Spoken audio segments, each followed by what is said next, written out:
Chapter 898. As the saying goes, good will be rewarded and evil will be punished. It's not that the time hasn't come yet. These ferocious people had committed heinous crimes, and now the retribution had fallen on them. Whether it was Tan Xiu or Shuiyu, neither of them had the slightest sympathy for them. Tan Xiu, who had gone through too many things, was deeply aware of the truth that getting rid of a bad person was to protect countless good people. Let's go to the mountain tonight. Tan Xiu hung up the phone and looked at Shuiyu. Shuiyu nodded. She knew Tan Xiu's character. He didn't like to be in the limelight and didn't want to get into trouble. Since the police would come later, it was better to leave early. Everyone, hurry up. Don't let anything happen to Mr. Tang and his wife. Grandpa Jia's voice came from outside the courtyard wall, followed by the sound of footsteps getting clearer. Tan Xiu and Shuiyu exchanged glances. The moment they stepped out of the courtyard, they saw Grandpa Jia leading hundreds of villagers, men, women, and children. They were less than 20 meters away from the courtyard gate. Upon seeing Tan Xiu and Shuiyu coming out, Grandpa Jia immediately looked pleasantly surprised. He trotted toward them and asked with concern, "Are you all right, Mr. Tang?" Tan Xiu was somewhat touched. He could easily imagine that Grandpa Jia was worried about him and Shuiyu, so he immediately went to gather the villagers after he came over. The hundreds of people in front of him were almost all the people in the entire village. "We're fine, Grandpa Jia." Grandpa Jia heavily nodded and said, "It's no longer safe here, Mr. Tang. You should leave quickly. Take advantage of the time when those bad guys are still here." "How many hunters are there in total?" asked Tan Xiu. 7. "All of them are ruthless characters," answered Grandpa Jia. "There's no problem if there are only 7 of them," said Tan Xiu with a smile. "They're all in the courtyard, and I've knocked them out." "That's right, the police will probably arrive soon. We have something to do and need to leave first. You can hand those hunters over to the police when they come." Grandpa Jia stared blankly and snappily said, "You're not a child anymore, Mr. Tang. How can you just joke around?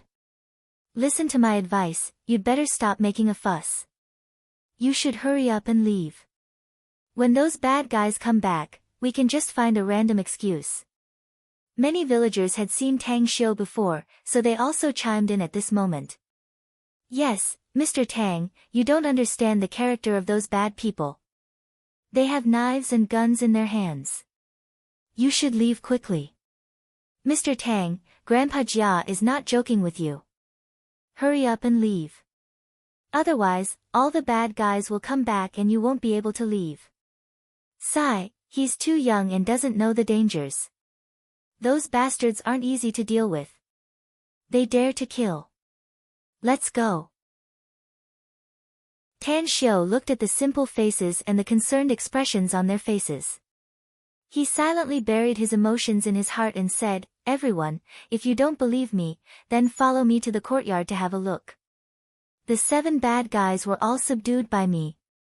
They're in the yard."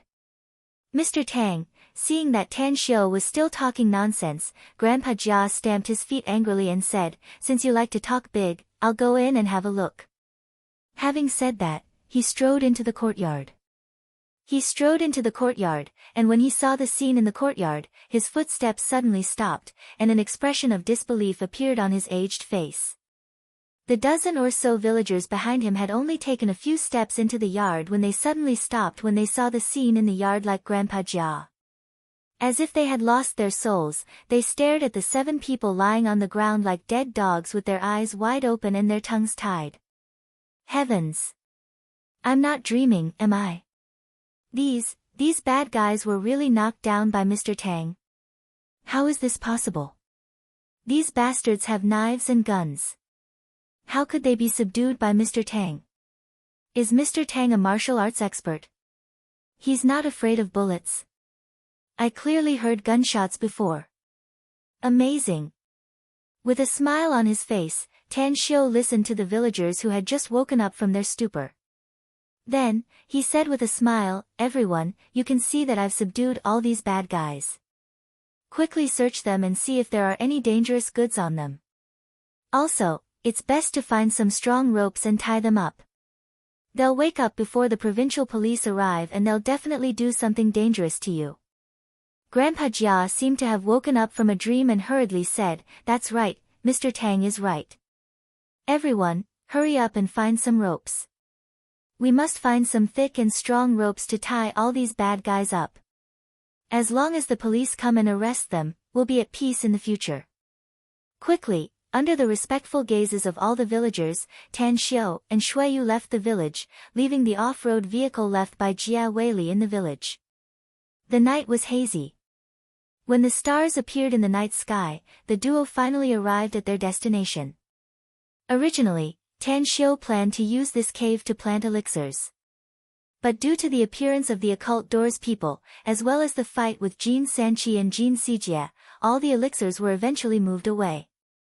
However, the heaven and earth spiritual energy here was still much richer than the outside world. Tired? Tan Xiu looked up at the top of the cave. After retracting his gaze, he saw a tired look on Shui Yu's face and her whole body was a bit dispirited. A little. Shui Yu gently nodded. "Take a rest first."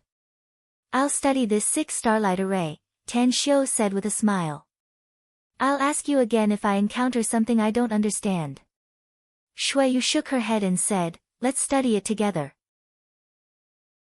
Let's try to open the immortal trove as soon as possible." She was perfectly aware that the Lien family in Ning City had always been a big trouble. If they couldn't be eliminated as soon as possible, not to mention Tan Xiu, even she herself would be a bit worried.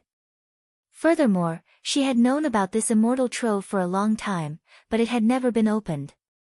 Tan Xiu had always been worried about it. Now that the immortal trove had been opened earlier and figured out what was inside, Tan Xiu's mind would be settled. They studied it all night long. The more they learned about the mysteries of the 6-starlight array, the more they found out about the mysteries of this array. However, 3 days later, the duo finally figured out all the mysteries of the 6-starlight array. "I'll give it a try." Tang Xiu's sword fingers moved as though they were flying. He began to decipher the mysteries of the 6-starlight array in accordance with its position. When he had completed all the methods he thought to be correct, he was surprised to find that the 6-starlight array only emitted a strong light before it silently dissipated. "It shouldn't be." Shui Yu frowned and muttered. "Our cracking method is correct, and this 6-starlight array finally reacted. Why did it stop halfway?" Tan Xiu was also puzzled. After a long silence, he touched his chin and said, "I think we should have overlooked something. This 6-starlight array is not an array of our country, but from the Western countries. The one who arranged this 6-starlight array must have some other considerations. But what exactly is it?" Shui Yu shook her head and said with some frustration, "Forget it. Let's not think about it first. Just take out something to eat. We haven't eaten anything for almost a day." Tan Xiu nodded. After a few days of research, he and Shui Yu had consumed a lot of energy, and even their physical strength was somewhat overdrawn. He was still fine since he was a very strong expert, so it wouldn't be a problem even if he didn't eat, drink, sleep, or rest for 3 to 5 days. But Shui Yu couldn't. Immediately after, Tan Xiu took out tables, chairs, bowls, and chopsticks from his interspatial ring, and then took out the stored cooked food, cold dishes, drinks, and other food. He then said with a smile, "Have a good sleep after you've eaten and drunk your fill. Maybe you'll have a flash of inspiration after you relax and suddenly think of the crux of the problem." "Let's sleep together," said Shui Yu with a chuckle. Tan Xiu took a deep breath and forced a smile. "I'm not sleepy at all. It won't be a problem even if I don't sleep for a few days and nights. Miao Wentong and I previously agreed to return to Ning City within 7 days. It's already the 4th day. If we still can't open this immortal trove, I'm afraid we'll have to return disappointed again." "How could you forget what you just told me?" asked Shui Yu. "Have a good sleep after you've eaten and drunk your fill. Maybe you'll have a flash of inspiration. We're now stuck on a certain key issue. As long as we can figure it out, we may be able to open the immortal trove at any time. Tan Xiu couldn't help laughing. His words just now were unexpectedly used by Shuiyu to lecture him. After a slight hesitation, he took out 2 crystal glasses and a bottle of red wine from his interspatial ring. After opening it, he poured 2 glasses and smilingly said, "Everyone says that red wine is good for one's looks. Though the taste is not that great, we can still drink it and have a good sleep." Shuiyu took the red wine glass and gently shook the blood-red wine inside. Just as she was about to toast with Tan Xiu, her expression suddenly moved. She blinked and asked, "Do you think blood is needed to completely activate the hexagram star array? Don't many foreign magic plots require various mediums? Maybe blood is the medium of this hexagram star array." Tan Xiu's expression moved. He immediately put down the red wine glass and floated to the top of the cave. He took out the divine sword and cut his finger, as a drop of blood instantly fell on the pattern of the hexagram star array. Buzz! A dazzling white light instantly illuminated the entire cave as if it was daytime. Along with a violent vibration and a crackling sound, the hexagram star array was completely activated. Upon seeing this, Tan Xiu immediately looked ecstatic. He didn't expect that Shuiyu's temporary idea turned out to be the key to activating the hexagram star array. At this moment, Tan Xiu could clearly feel every pattern and mysterious structure of the hexagram star array. Even the entire hexagram star array's diagram seemed to be imprinted in his mind. Vibration. It caused the stones and dust in the cave to constantly fall, and the food and wine on the table could no longer be enjoyed. Tan Xiu swooped down and hugged Shuiyu in his arms. He instantly released his primal chaos force to protect both of them. Chapter 899. Inside the cave that was as bright as day, the ground under Tan Xiu and Shuiyu's feet suddenly rotated and an enormous devouring force instantly disappeared. "Where are we?" In the next moment, the two of them appeared in an empty underground space. Scorching hot magma converged into a river and flowed in front of them, gushing into the rock stratum of the unknown cave. A head-sized green ball of light was suspended above the magma river, exuding a strong aura of vitality that made the pores all over one's body open. Shuiyu pointed to the wall opposite the magma river and said, "Look over there." Tan Xiu looked in the direction of her finger and his expression suddenly changed because he saw a statue sitting on a huge bluestone in the surrounding shallow pool. There were also some words engraved on the bluestone wall. "Let's go and have a look." Tan Xiu hugged Shuiyu in his arms and floated up, dashing to the front of the statue in just a few seconds. While looking at the shallow pool around the statue, Tan Xiu's eyes slowly moved and finally landed on the words on the bluestone wall. "I'm Tao Master Guai. I have thousands of incarnations and countless names, but only this name is true. Those who enter my cultivation place belong to the fated ones. Those who wish to worship me as their master must kowtow and worship me to obtain my true inheritance." Tan Xiu and Shuiyu exchanged dismayed glances. They had been searching for a long time, yet they didn't see the immortal trove. Instead, they were fated to receive the inheritance of a cultivator. Tang Xiu was very disappointed. He was utterly disappointed. Given his former status and strength, why would he need to obtain the inheritance of others? "It turns out that this immortal trove is Tao Master Guai's inheritance," said Shuiyu softly. "I wouldn't have opened this immortal trove if I had known about this earlier." Tan Xiu forced a wry smile. What a waste of time. Isn't it a good thing to obtain his inheritance? Asked Shuiyu, confused. "Unless he's a deity from the god realm, his inheritance is worthless to me." Tan Xiu shook his head. "Forget it. Since you've spent so much effort to open this immortal trove and have come here, just give it a try. In any case, I don't have the slightest interest in Tao Master Guai's inheritance." Shuiyu hesitated for a moment. Then, following Tan Xiu's instructions, she came to the praying mat outside the shallow pool and kowtowed. Just as she raised her head after performing the ceremony, the statue suddenly emitted a tremendous aura. The dark green liquid in the shallow pool turned into a water dragon that instantly enveloped Shueyu. The head-sized green light ball suspended above the river of lava suddenly shrank 100 times, turning into a thumb-sized light shadow that drilled into Shueyu's head. Buzz! A mysterious aura formed in the entire underground space. Tan Xiu suddenly turned his head to look around and found that there were 9 green light beads embedded in the walls of this space. As the green light beads connected with the green energy tied on Shueyu's body, the green mist filled every corner of this space in just a few seconds. This is... Tan Xiu held his breath and looked surprised. He could clearly feel that the green aura surging around his body had an extremely strong repulsion to him. It was as if there were 2 positive and negative magnetic poles that were faintly repelling him out of this space. Humph! Tan Xiu quickly grabbed the array disc and arranged it in the position of the 4 divisions array lightning fast. He then released his primal chaos force to force the green aura out a few meters and immediately activated the array. Suddenly, the oppressive aura in his chest disappeared without a trace. At this moment, Tan Xiu raised his hand to touch his chin. A pondering look flashed in his eyes. He felt that this inheritance method was not something an ordinary cultivator could achieve. Unless one had reached the immortal realm, it would be very difficult to achieve this even with the help of arrays. Dao Master Guai.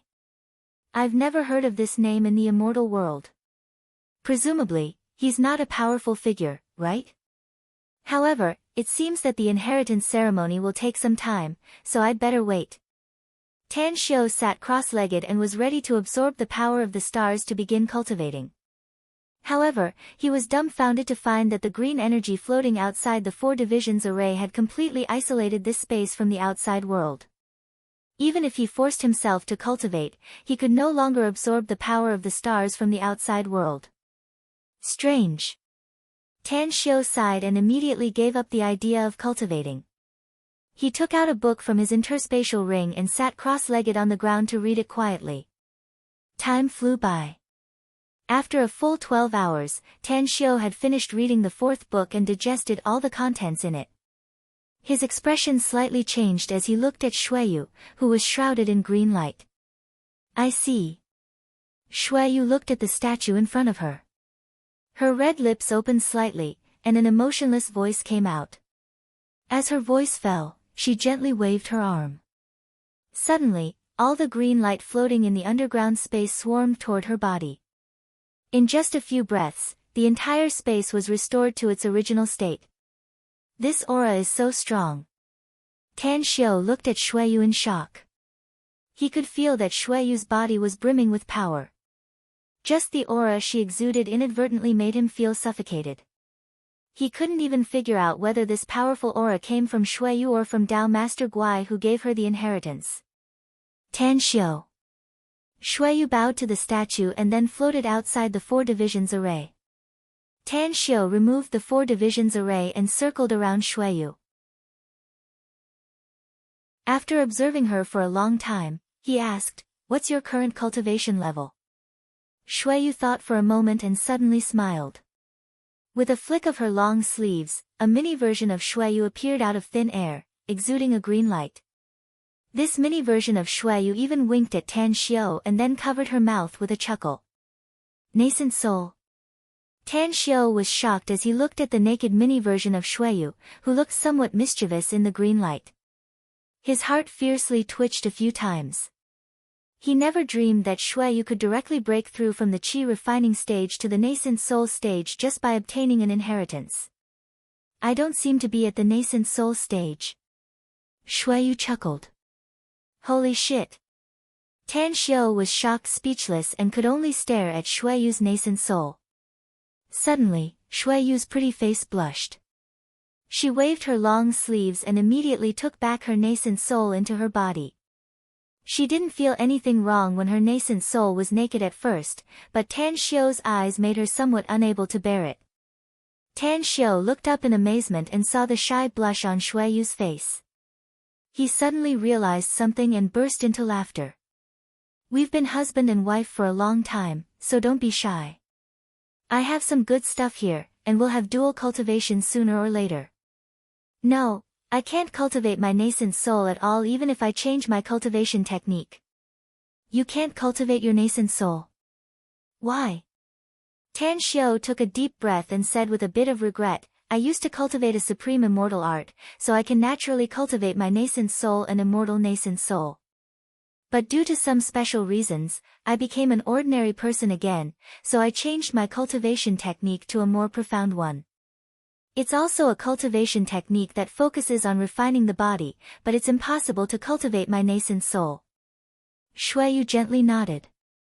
Although her cultivation had increased a lot and she also obtained a lot of useful knowledge from the inheritance, she still didn't know much about Tan Xiu's situation.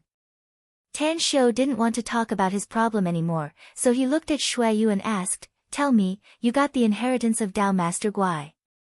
Who is this Tao Master Guai? What did he teach you? Shuiyu spread her palm and a green light sphere suddenly appeared. She then said, This is my master's medium sphere.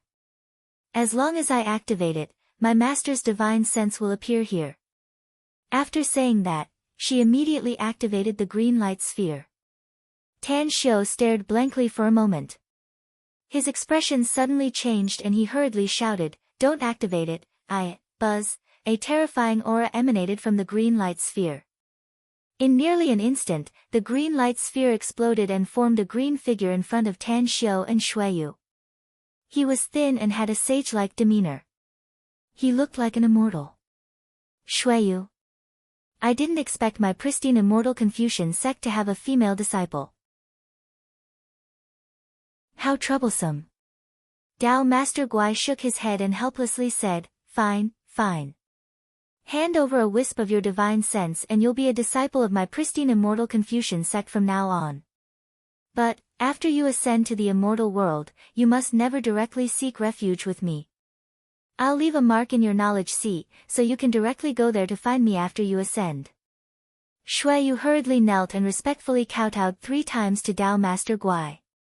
Then, she asked, Why can't I go to the pristine immortal Confucian sect to find you, Master? Aren't you one of the elders of the pristine immortal Confucian sect? It's mentioned in the inheritance you left me. I'll let him answer this question for you. His pristine immortal Confucian sect only accepts male disciples and doesn't accept female ones. It can be said that once bitten, 10,000 years afraid of ropes.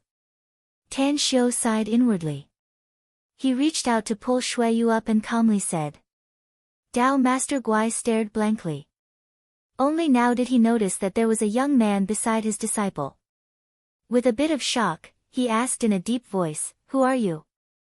This should be Earth, right? How do you know the situation of my pristine immortal Confucian sect in the immortal world? A faint smile outlined on the corner of Tan Xiu's mouth. I don't know how much time has passed in the immortal world, but I do know one thing. That old ancestor of your pristine immortal Confucian sect was killed by my subordinate. It's also because of my subordinate that your pristine immortal Confucian sect doesn't want to recruit female disciples. I may not know your name, Tao Master Guai, but I know your pristine immortal Confucian sect's pristine Liuha. What? Tao Master Guai exclaimed and instantly retreated a few steps back. Looking at the faint smile on Tan Xiu's face, his eyes stared fixedly at Tan Xiu. After a long while, he suddenly knelt in front of Tan Xiu and spoke with 70% fear and 30% respect, Tao Master Guai, the 326th generation disciple of the pristine immortal Confucian sect, pays respect to Lord Supreme. This junior didn't know you were here and was rude just now. I hope Lord Supreme can forgive me. Chapter 900. Tan Xiu sighed inwardly. If it weren't for Shuiyu's speed, he wouldn't have been able to stop her. Otherwise, his identity wouldn't have been exposed. Fortunately, the pristine immortal Confucianist sect was a famous righteous sect in the immortal world, and its disciples were all immortal Confucian scholars. Tan Xiu had also studied Confucianism. Those who could reach the position of an elder of a sect in Confucianism had extremely strict requirements in terms of temperament, such as maintaining the rule of etiquette, advocating the rule of virtue, and attaching importance to the rule of man. Etiquette and moral character were the most important among them. As long as he could make this Tao Master Guai make a promise today, the crisis of his identity being exposed would be reduced to a minimum.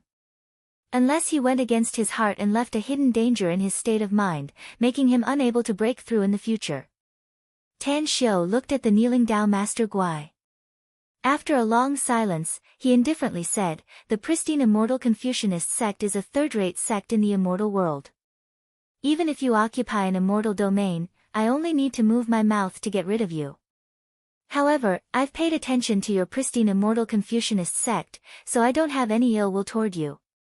Tao Master Guai, I just need you to promise me something today and I won't send anyone to cause trouble for your sect. Of course, if you can help me with something, not only will I give you a generous gift in the future, but I'll also give your pristine immortal Confucianist sect an immortal fate. Please instruct me, Supreme," said Tao Master Guai hurriedly. "You must help me conceal the fact that my avatar appeared on earth," said Tan Xiu. "Shui Yu is my woman on earth. Since she has taken you as her master, there's some karma between us. I hope you can protect her when she ascends to the immortal world in the future." Tao Master Guai's pupils shrunk. He looked up at Shui Yu and immediately said, "Tao Master Guai, swear to my heart that I'll never reveal any information about you on earth. I'll do my best to protect your wife, Shui Yu, as long as she ascends to the immortal world in the future." Tan Xiu nodded with satisfaction and said, "I'm very curious. How did you leave your inheritance on earth? Did you ascend to the immortal world from earth?" "That's right. I'm from the Tang dynasty," said Tao Master Guai respectfully. "Originally, I had completely given up on the inheritance I had left here. Who would have thought that someone would be able to open the 6 army starlight array that I had set up and obtain my inheritance?" "I see." Tan Xiu nodded and said, "It seems that there is indeed a huge difference between the time on earth and in the immortal world. Alright, get up." Tao Master Guai cautiously got up and looked at Shui Yu, then at Tan Xiu.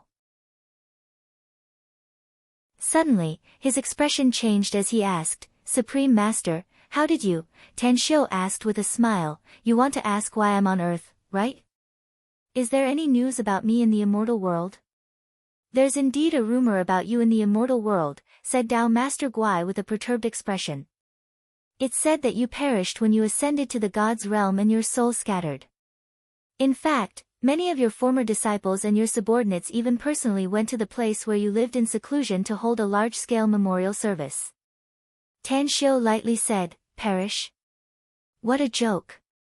It would have been very easy for me to ascend to the god's realm had I not been tied down by something. Forget it, the immortal world has nothing to do with me for the time being. I'll go back to see my old friends in the future." Tao Master Guai observed Tan Xiu in front of him and hesitantly said, "Supreme Master, but your appearance, and your cultivation, how come?" Buzz, a surging aura instantly descended in this underground space. Clad in a white dress, Gu Yan looked like a fairy descending to the mortal world as she appeared out of thin air in front of them. When her eyes fell on Tao Master Guai's divine sense, her fingers immediately pinched and a dense killing intent burst out from her eyes. "You are..." Tao Master Guai was shocked and was about to berate her, but after seeing Gu Yan's appearance, he immediately swallowed back his words.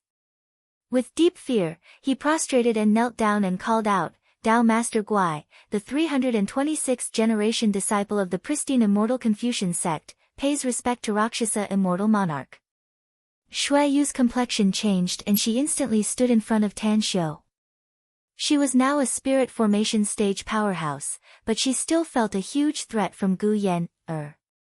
It was as though the breathtakingly beautiful woman in front of her was a mountain she needed to look up to. She even had a feeling that it would be a piece of cake for this woman who suddenly appeared in front of her to kill her. "Master." Gu Yan slightly furrowed her brows and indifferently glanced at Shui Yu. Then, she gracefully bowed to Tan Xiu. "Master." Shui Yu was dumbfounded. She turned her head to look at the smiling Tan Xiu, and then shifted her eyes to the breathtakingly beautiful Gu Yan. A strange feeling welled up inside her. Fortunately, Tao Master Guai was only a wisp of his divine sense at the moment. If his real body was here, he would have been shocked by Gu Yan, or calling him master. Who was this demoness in front of him? She was a terrifying female Asura with countless titles in the immortal world. 1,000 years ago, he once met Rakshasa star monarch with his master and elders. He still clearly remembered that she killed countless mortals and immortals of an ancient country with just a flip of her hand. The sky of the immortal world was dyed red with blood at that time. The scene was deeply engraved in his heart, and he still couldn't forget it even after 1,000 years.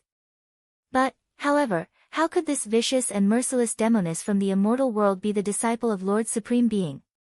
It must be noted that although Lord Supremacy had killed countless immortals and Buddhas, he had never killed innocent people. Unaware of Tao Master Guai's thoughts, Tenshio asked with a smile, "Why are you here, Yen, With a wave of her hand, Gu Yen, imprisoned Shuiyu and pushed her a few meters away. Only then did she reveal a sweet smile and said, "I sensed a huge immortal aura in this world, Master, so I came here to investigate. I didn't expect that someone from the immortal world would appear here." "Let them go," Tenshio said with a smile.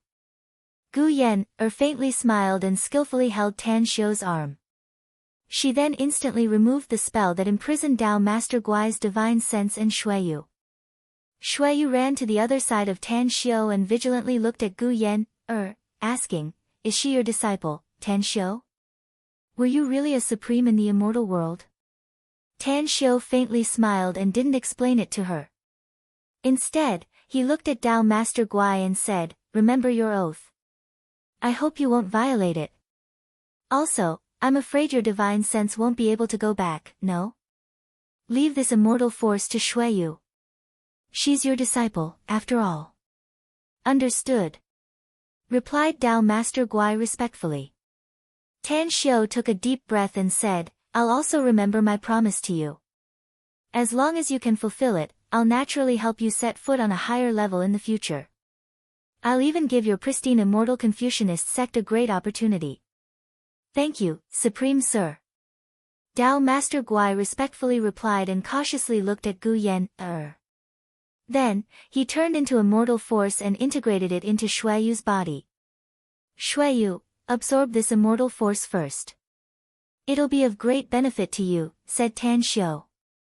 "I know you have doubts in your heart, but I'll tell you after you've absorbed this immortal force." "All right," Shuiyu replied and strode to the side to sit cross-legged. Gu Yen shot a deep look at Shuiyu and immediately said, "Master, why didn't you let me destroy Tao Master Guai's divine sense just now? He's someone from the immortal world. If you were to leak the news that you're in the immortal world, I'm afraid it'll be very disadvantageous to you."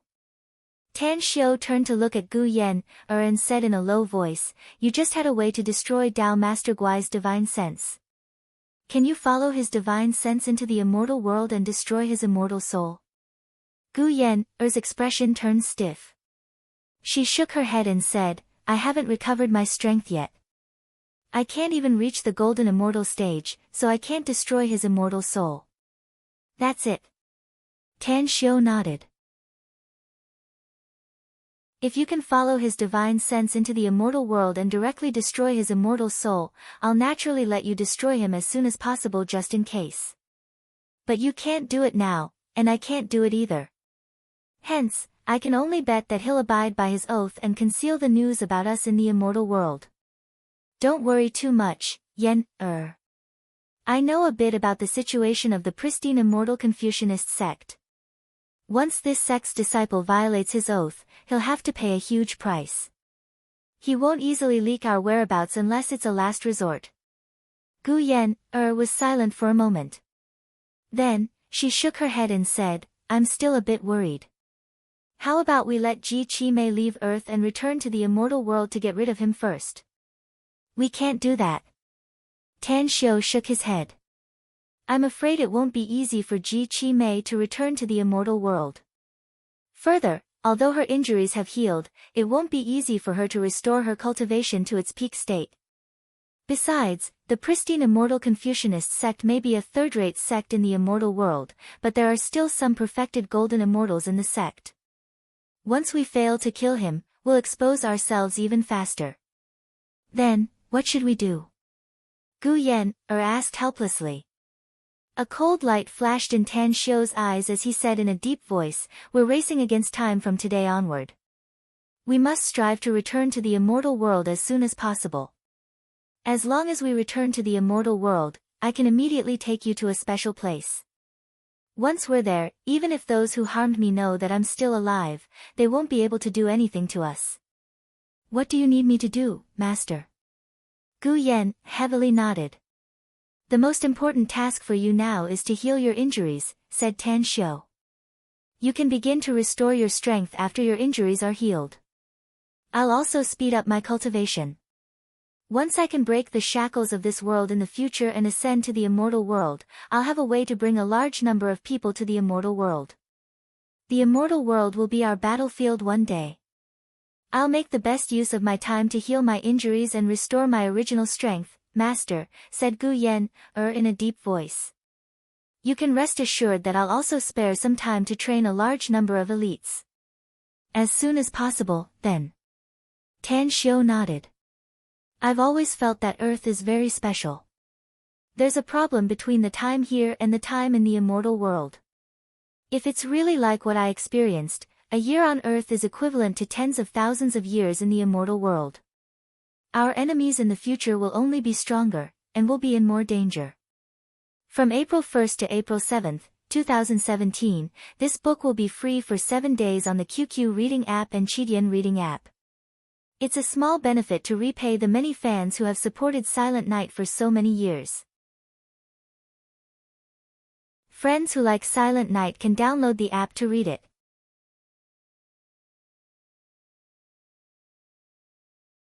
Chapter 901. Countless starlights sprinkled down on the earth from the night sky. The scorching heat of summer also filled the wind with heat waves. Tan Xiu, Gu Yan, and Shui returned to the ground. Tan Xiu immediately decided to return to Ning City. However, he could faintly sense that there was something wrong with the relationship between the two women. You know what you should know, and you already know each other. So we're on the same side from now on. I hope you two can get along well in the future. Standing on the hillside, Tan Xiu looked up at the starry sky and spoke in a particularly low voice. Gu Yan pulled Tan Xiu's arm. After a long silence, she slowly said, I don't want to be one generation lower than her, Master. I don't care, replied Shuiyu coldly. Yan, Shuiyu is my woman, Tan Xiu forced a smile and said. Gu Yan raised her hand to interrupt Tan Xiu and said, You know my mind the best, Master. The only reason I've been able to live for thousands of years is to find you and accompany you. Even if the immortal world is destroyed, even if millions of living beings are annihilated, I'll never leave you. I don't want to care about your other women, nor can I care about them. But I must follow you, and no one can separate us. Tan Xiu patted Gu Yan's fragrant shoulder with a bit of heartache and softly said, Silly child, how could I abandon you? You're my most beloved disciple, and there's no one more important than you in my heart. Even if it's my mother, you're still the same in my heart. I knew it. I'm the most important person in your heart, Master, said Gu Yan, excitedly. But I'm not a little girl anymore. I've grown up. It's been thousands of years and I'm old enough to be her ancestor. I don't want to be one generation lower than her. This, Tan Xiu was somewhat at a loss. Shuiyu squinted her eyes. As a woman, she could clearly feel Gu Yan's feelings for Tan Xiu. She even admired Gu Yan very much after learning her true identity in the underground space. After a moment of silence, she broke the deadlock and said, Tan Xiu, since she's not leaving you, you should also not abandon her. She has endured for thousands of years. Even an ugly daughter-in-law has long become an old woman. I think your master and disciple relationship has long surpassed any other feelings, so why bother with the trifles? You already have a lot of women. It doesn't matter if you have her or not. In my opinion, if she doesn't want to be one generation lower than me, you might as well let her be your woman. Nonsense. Tan Xiu angrily reprimanded. Gu Yen's eyes lit up at this moment. With a pleasantly surprised expression, she looked at Shui Yu and asked, "Do you really think so?" "That's right. Actually, I'm also considered a latecomer. If I were to use the terms on Earth, I would be his lover if I were to be nicer. If I'm not nicer, I would be his third wife, fourth wife, fifth wife." Gu Yen'er immediately said, "Okay, then you can call me sister from now on. I call you younger sister Yu, and you call me older sister Yen'er." Big sis Yen'er. Shui Yu gently nodded. Gu Yen'er said with satisfaction, "Younger sister Yu, since we are sisters, I must give you a gift for our first meeting." "But, what should I give you?" Gu Yen'er frowned and thought for a few seconds. Just as Tan Xiu was about to speak, she suddenly said with surprise, "I remember now. Since you've reached the soul formation late stage, I'll give you a flying sword." Star-Lord Snow Cicada spent thousands of years collecting countless treasures from the immortal realm to forge this flying sword. Even in the immortal realm, it is a supreme-grade immortal artifact. With that said, an immortal sword as thin as a cicada's wing appeared out of thin air in her hand, emitting a deep blue light. As soon as this immortal sword appeared, it caused the surrounding space to shake greatly as if it was about to split open. Shui Yu could feel that this immortal sword was extraordinary. The pressure it emitted when it appeared made her feel cold all over. She fell in love with this immortal sword at first glance. "Thank you, big sis Yen'er." This time, Shui Yu thanked her from the bottom of her heart. Gu Yen'er intimately pulled Shui Yu's hand and then used the immortal sword to cut her finger. She then taught her how to put away the immortal sword and how to nurture it. Then, she proudly said, "You don't need to thank me, younger sister Yu. We're a family from now on, so there's no need to be so polite." She was very satisfied. She was very satisfied. She knew that Tan Xiu always had scruples about their master and disciple relationship and never wanted to have any romantic relationship with her. But now, she seemed to see a shortcut that could make Tan Xiu accept her and become his woman. That was, to get the approval of all his women. Tan Xiu had a headache looking at the two women who suddenly became intimate with each other, especially the way Shui Yu addressed Gu Yen'er and her attitude toward her. He wanted to reprimand the two women, but he was afraid that Gu Yen'er would feel sad. Finally, he could only suppress the depression inside his heart. "You should go back, Yen'er." Gu Yen'er smiled and said, "Don't worry, master. I just came out and don't need to go back so soon. By the way, where are you going next? Do you want me to send you there?" Tan Xiu thought for a while. Suddenly, his eyes lit up and he smilingly said, "If so, then come with me to do something. Ning City, Haiqing Province. Take us there now." "All right."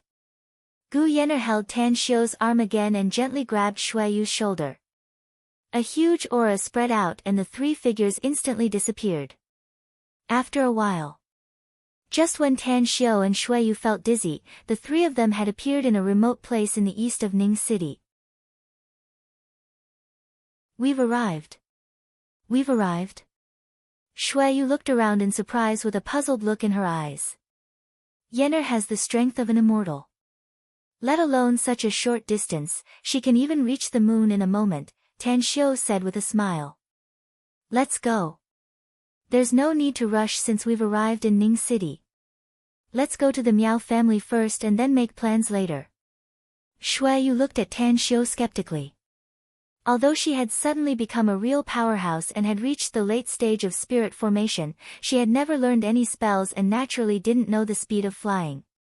Soon, when the three of them boarded a taxi and entered the bustling streets of the city, she finally realized that they had indeed returned to Peace City. The shock in her heart made her yearn to learn how to fly and fly freely in the sky. How great would that be? At the Miao family's manor. When the taxi driver was coerced by Tan Xiu to drive to the gate, Tan Xiu smiled and handed a few 100 yuan bills to the taxi driver. Then, he entered the manor under the respectful gazes of the 6 guards of the Miao family. Brother Tang. After receiving the news, Tan Xiu had almost arrived at his residence and hurriedly came out to greet him. When he saw the two women next to Tan Xiu, his mouth instantly gaped and his eyes stared like copper bells. Another stunning beauty. Tan Xiu couldn't help laughing and said, "Do you have to show such an expression, Brother Miao? Let me introduce you. She's Gu Yenner, my apprentice. She's also Master's woman." Gu Yenner hurriedly added. Tan Xiu angrily glared at her and said, "Don't listen to this Yenner girl's nonsense, Brother Miao. I'm convinced, Brother Tang." He forced a smile and said, "The women around you are more beautiful than the other. The women around you are more beautiful than the other. It's as if all the beauties in the world have become your women. You're already so old, so don't joke with me here," Tan Xiu snappily said with a smile. "Let's go. Let's sit down and have a cup of tea first. After all and the others report the situation, we'll go straight to the Lien family and annihilate this evil family."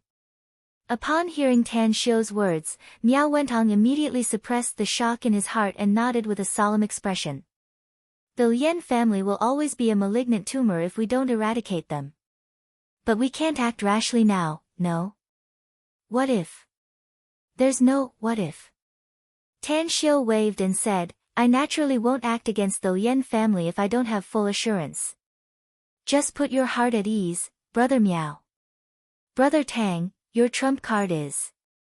asked Miao Wentong, confused.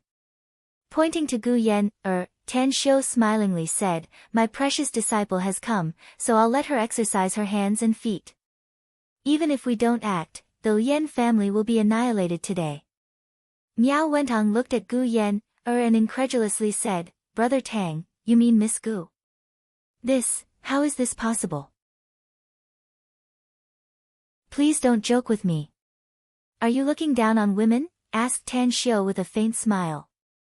"I won't look down on women if it's just women." Miao Wentong shook his head and forced a wry smile. "But Miss Gu is young and she's also your disciple. How could she have the means to deal with the Lien family? Brother Tang, this is a serious matter, so we can't harm Miss Gu. You know about the Everlasting Feast Hall, but do you know who founded it?" Tan Xiu let out a strange smile. "Of course I know. The little boss is Gu Xiaoshua's master." What? You mean? That's right. Yenner is Xiaoshua's master." Tan Xiu nodded and smilingly said. "You should understand now, right?" Miao Wentong gulped down his saliva and looked at Gu Yenner with a shocked expression. He murmured, "It turns out that reaching a certain level of cultivation can really preserve one's youth forever. Little Gu, no, it's Senior Gu. I never thought that the founder of the Everlasting Feast Hall, Senior Gu, would be so young and beautiful." "Alright, don't flatter me." Tan Xiu couldn't help laughing. "This trick won't work on Yenner. I think his words are very useful, Master." Gu Yenner smiled. "I'm indeed as beautiful as a flower, young and promising. Otherwise, how could I be worthy of you, Master?" Miao Wentong's brain was a bit short-circuited. He couldn't see the real relationship between Tan Xiu and Gu Yenner at this moment. "I'm really sorry. I was too tired during the day in Singapore, so I returned to the hotel at 9 p.m. I just wanted to lean on the bed for a while and then write, but I fell asleep due to exhaustion and missed the update time. I've kept you waiting for a long time, brothers and sisters. I ask you to support me for the monthly tickets since Jinya insists on continuously updating. Thank you very much. __.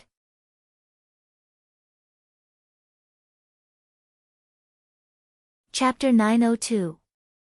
At night, at the residence of the Miao family's patriarch, Miao Wentong, Moo, Jin Shi, and the others received the news from Tan Xiu and hurried over.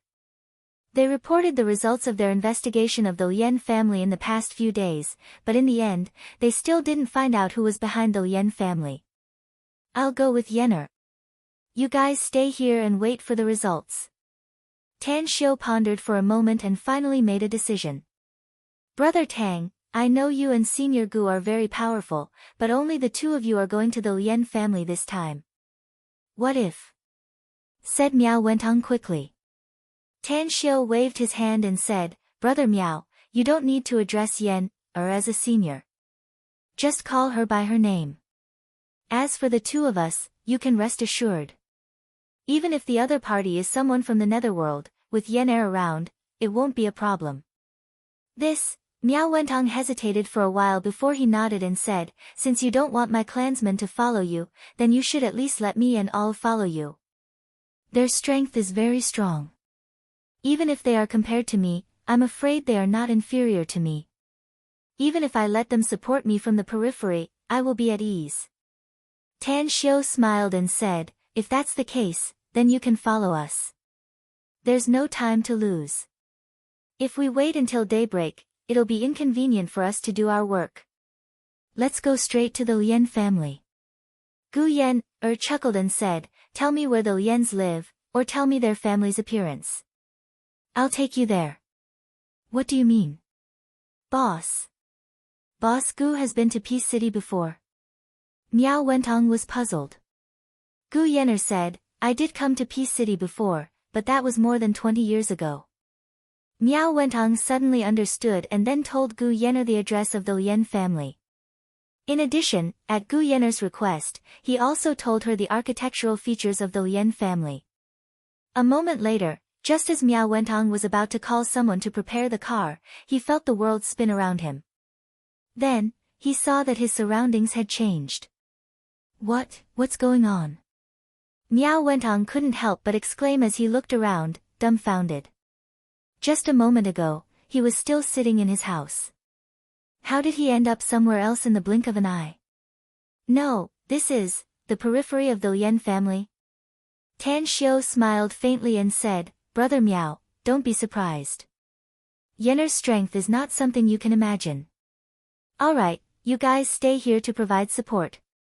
Yenner and I will go in directly. Of course, if we encounter any danger inside, we will have a way to notify you. Alright. Mo all glanced at Miao Wentong. Although they were also shocked, they were able to control their emotions well. In the wee hours, the Lian family mountain villa was filled with a tranquil atmosphere, especially in the northern mountain villa. It was deathly silent.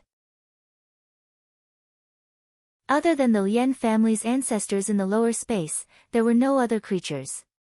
However, Tan Xiu and Gu Yan could see that there were more than 40 experts of the Lian family, divided into 6 teams, constantly patrolling the periphery of the Netherworld Grand Formation. The security is very tight. A smile hung on the corner of Gu Yan's mouth. She seemed to enjoy going out alone with Tan Xiu to do things. It's indeed very tight. If we didn't have the invisibility talisman I refined, I'm afraid we would have been discovered by them by now. Tan Xiu smiled faintly. This Netherworld Grand Formation is useless against us, so I'll take you inside. Alright. Tan Xiu hugged Gu Yan's slender waist, and the smile on her beautiful and charming face turned thicker. After a while, the duo silently appeared in the underground space under the rockery and looked at an old man sitting cross-legged. Tan Xiu moved lightning fast and instantly killed him. A smile appeared on the corner of his mouth as he said, there were originally 3 Lian family's ancestors here. I'm afraid they have noticed that I've killed 2 of them, so they added 2 of them to those secret chambers. If my guess is correct, these 49 secret chambers should form a brand new array. And this array is very beneficial to the Lian family's ancestors. It's the Netherworld Grand Formation, said Gu Yan. Outside is the Netherworld Grand Formation, and here is the Netherworld Grand Formation. Tan Xiu frowned.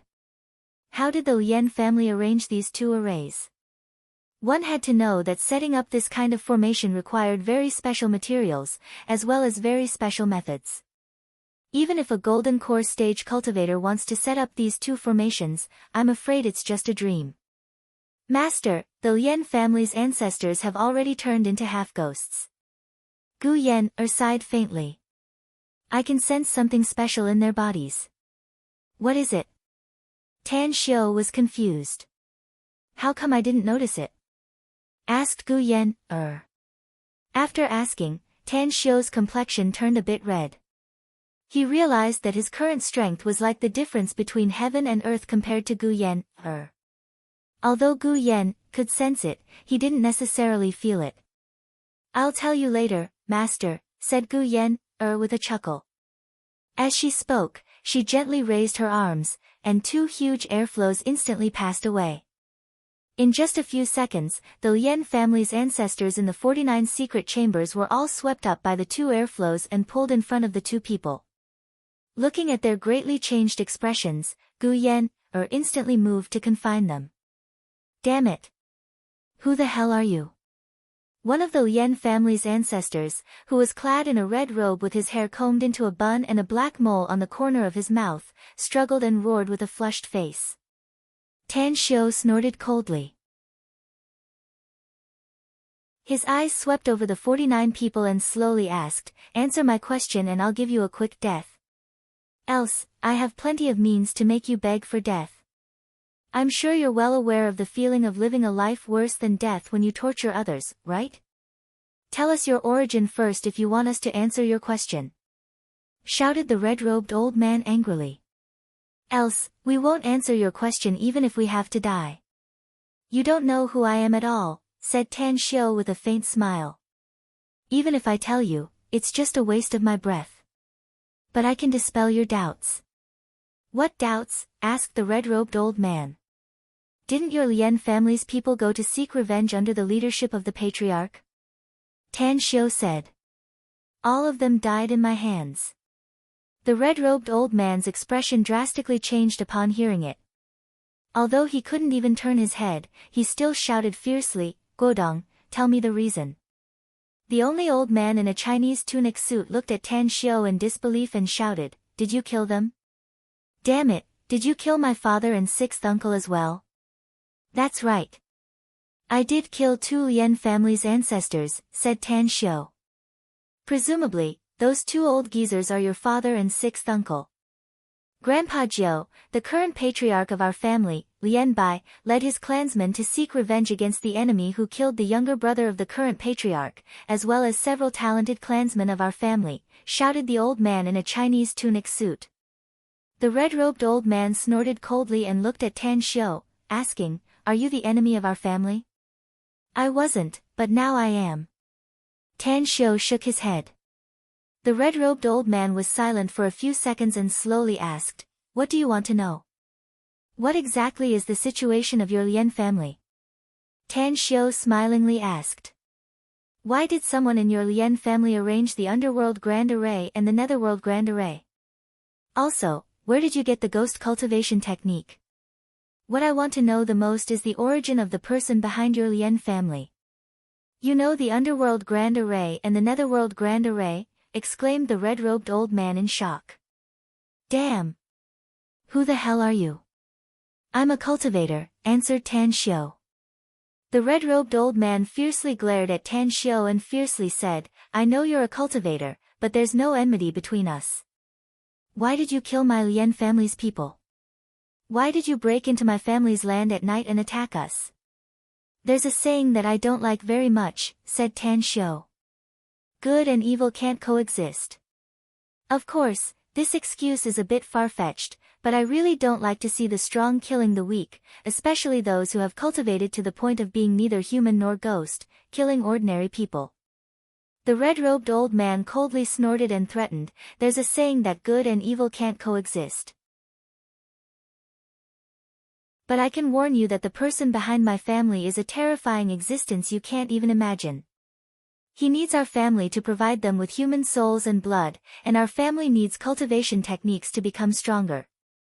If you dare to shake the foundation of our family and destroy the situation they have painstakingly arranged, I'm sure they will find you soon and tear you to pieces."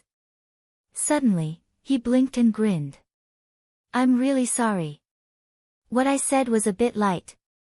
Even if they tear you to pieces, it won't be enough to vent the hatred in their hearts.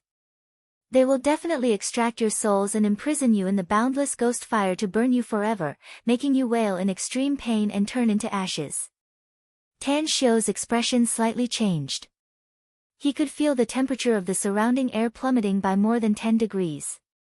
along with the gust of cold wind, for black flames appeared out of thin air. What a bunch of tricks! Tan Xiu snorted coldly. Immediately, a black sickle appeared in Gu Yen's hand. As the sickle gently swept in front of her, two shrill screams rang out. Two clouds of black smoke transformed into human figures, two guys brimming with energy and were cut in half at the waist, wailing in pain on the ground. Damn it! What kind of terrifying person did your Lien family provoke? Immortal force? You're from the immortal world. The other two balls of ghost fire transformed into black mist and finally condensed into two figures. They had cyan faces and fangs in their mouths, making them look particularly ugly. Gu Yen flicked her fingers and imprisoned the two ghosts. She then sneered and said, "You're just some lowly ghost generals of the underworld, yet you dare to meddle in the affairs of the mortal world? Is there something wrong with your underworld? Is the Ghost King here no longer restraining you? Please spare our lives, immortal." The two ghost generals screamed in great panic. Their voices were sharp, like the sound of foam rubbing against glass, very harsh to the ears. Between April 1st and April 7th, 2017, this book will be free for 7 days on the QQ Reading app and Chidian Reading app. This is a small benefit to repay the many fans who have supported Silent Night for so many years. Friends who like Silent Night can download the app to read.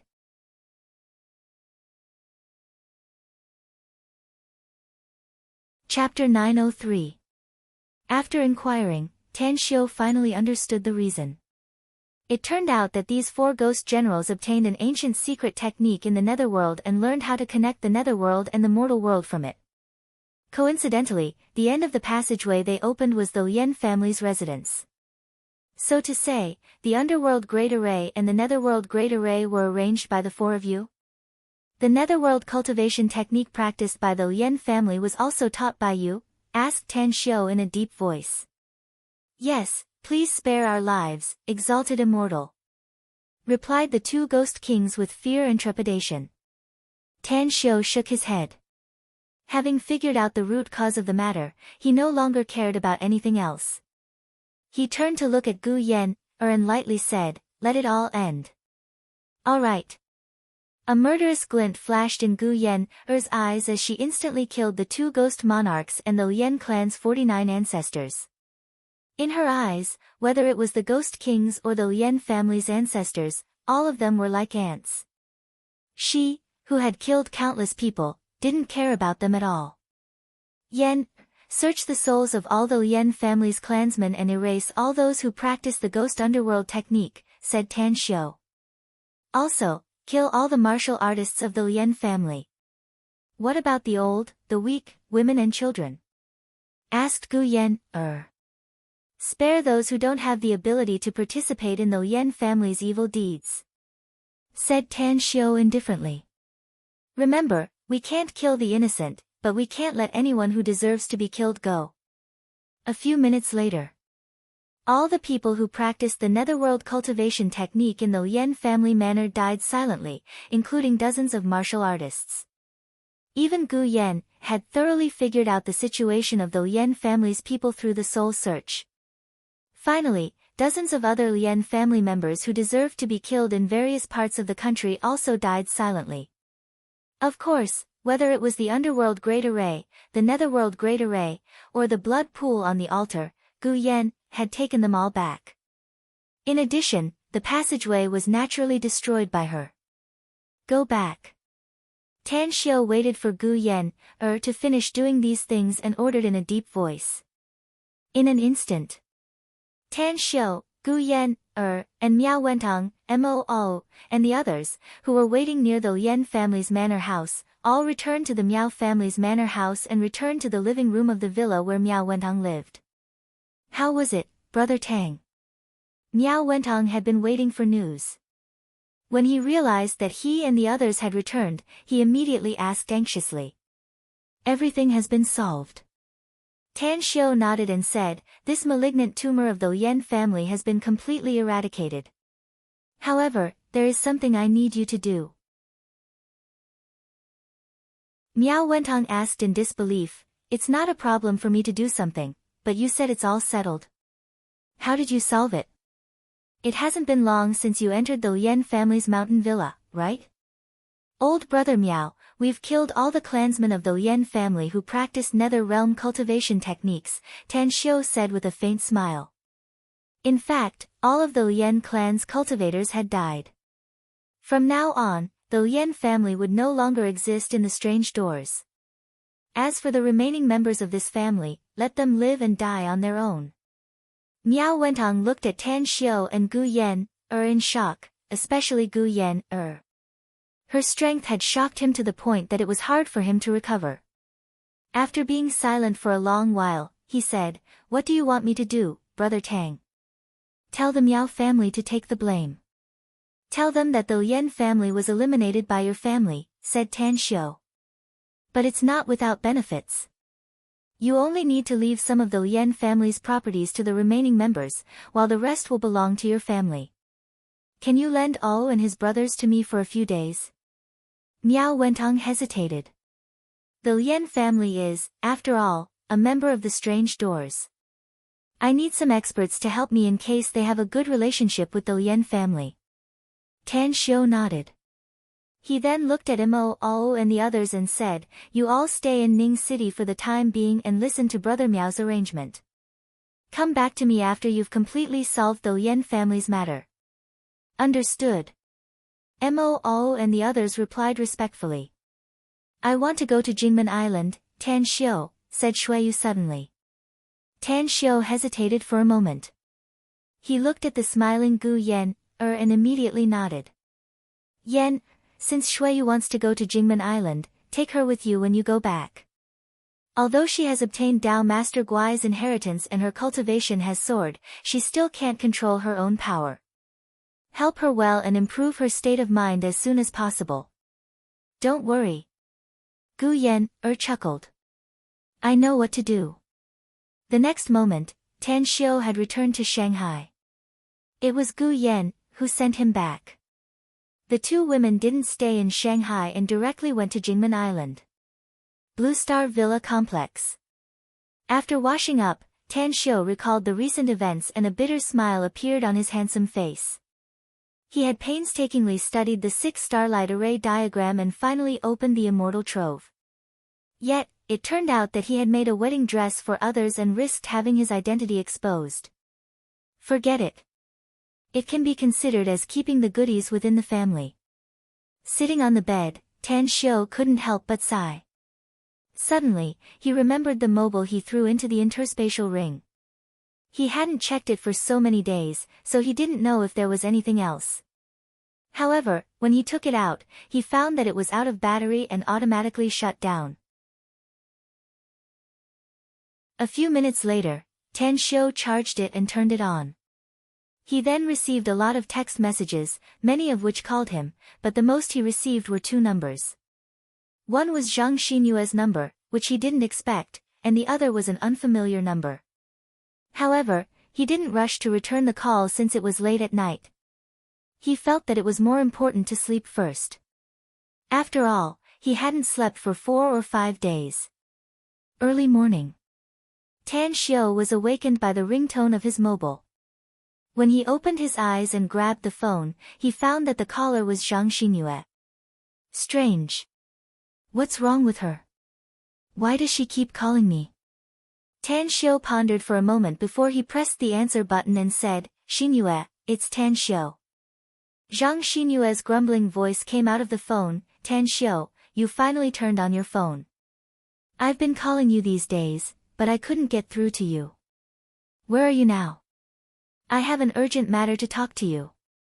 "Blue Star Villa Complex," said Tan Xiu. "What's the urgent matter?" asked Tan Xiu. Zhang Xinyue was silent for a moment and then said, "It's not about me, but my big sister." "Tan Xiu, can you see my big sister?" "What's wrong with Xinya?" asked Tan Xiu, confused. "My big sister has been in a bad mood recently," said Zhang Xinyue bitterly. "She's been in a bad mood ever since she came back from Qingqing Mountain. Especially recently, she's been torturing herself. She's desperately taking jobs and commercial performances, flying around the world almost every day. I met her a few days ago, and then I found out that she's lost more than 10 pounds. Tan Xiu opened his mouth and helplessly said, Xinyue, you know that it's impossible between me and your big sister. If I contact her now, I can only stimulate her, and it won't do her any good. When it comes to relationships, I think it's best to cut through the Gordian knot. I naturally know that cutting the Gordian knot is the best result, said Zhang Xinyue bitterly.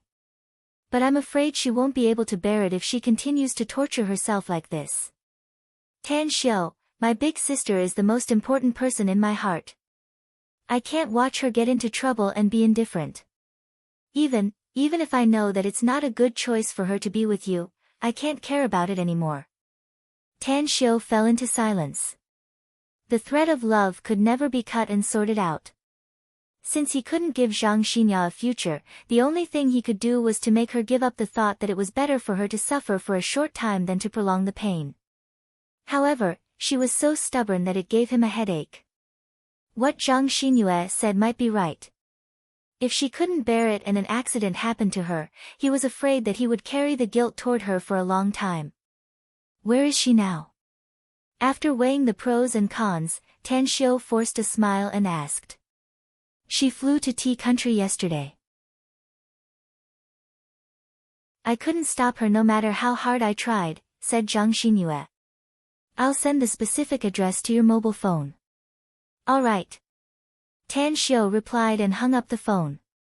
Suddenly, he recalled that he saw another unfamiliar number last night. It was the number that called him dozens of times in the past few days. He then dialed it back. Boss Tang. An excited voice came from the phone. I'm Tan Xiu speaking. May I ask who is this? Said Tan Xiu. I'm Yang Pengchao. I'm Yang Pengchao who sold you the jade monkey.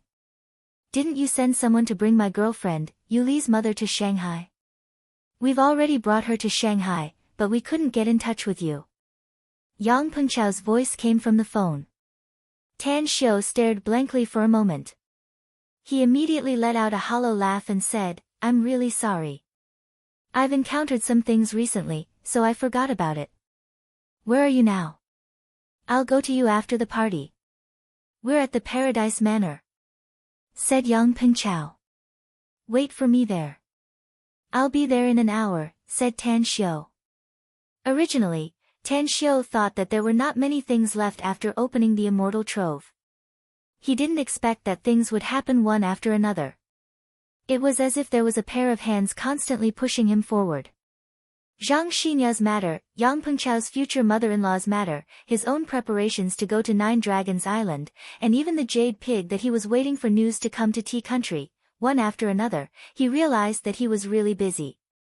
When Tan Xiu thought of Nine Dragons Island, he immediately called Long Zhengyu and learned that the project there had reached the final step. It was estimated that it would enter the final stage in half a month at most. And he needed to go there personally to finish the finishing work. Tan Xiu, I just returned to Star City a few days ago and need to deal with some things here. I should go to Nine Dragons Island in a week. When will you be there? Long Zhengyu finally smelled something on the phone. Tan Xiu thought for a moment and said, I'll rush to Nine Dragons Island from somewhere else a week later. Let's keep in touch by phone.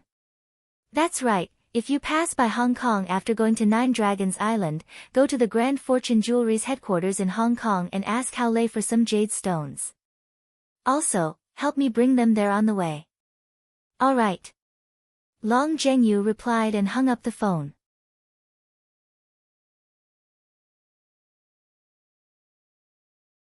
Chapter 904.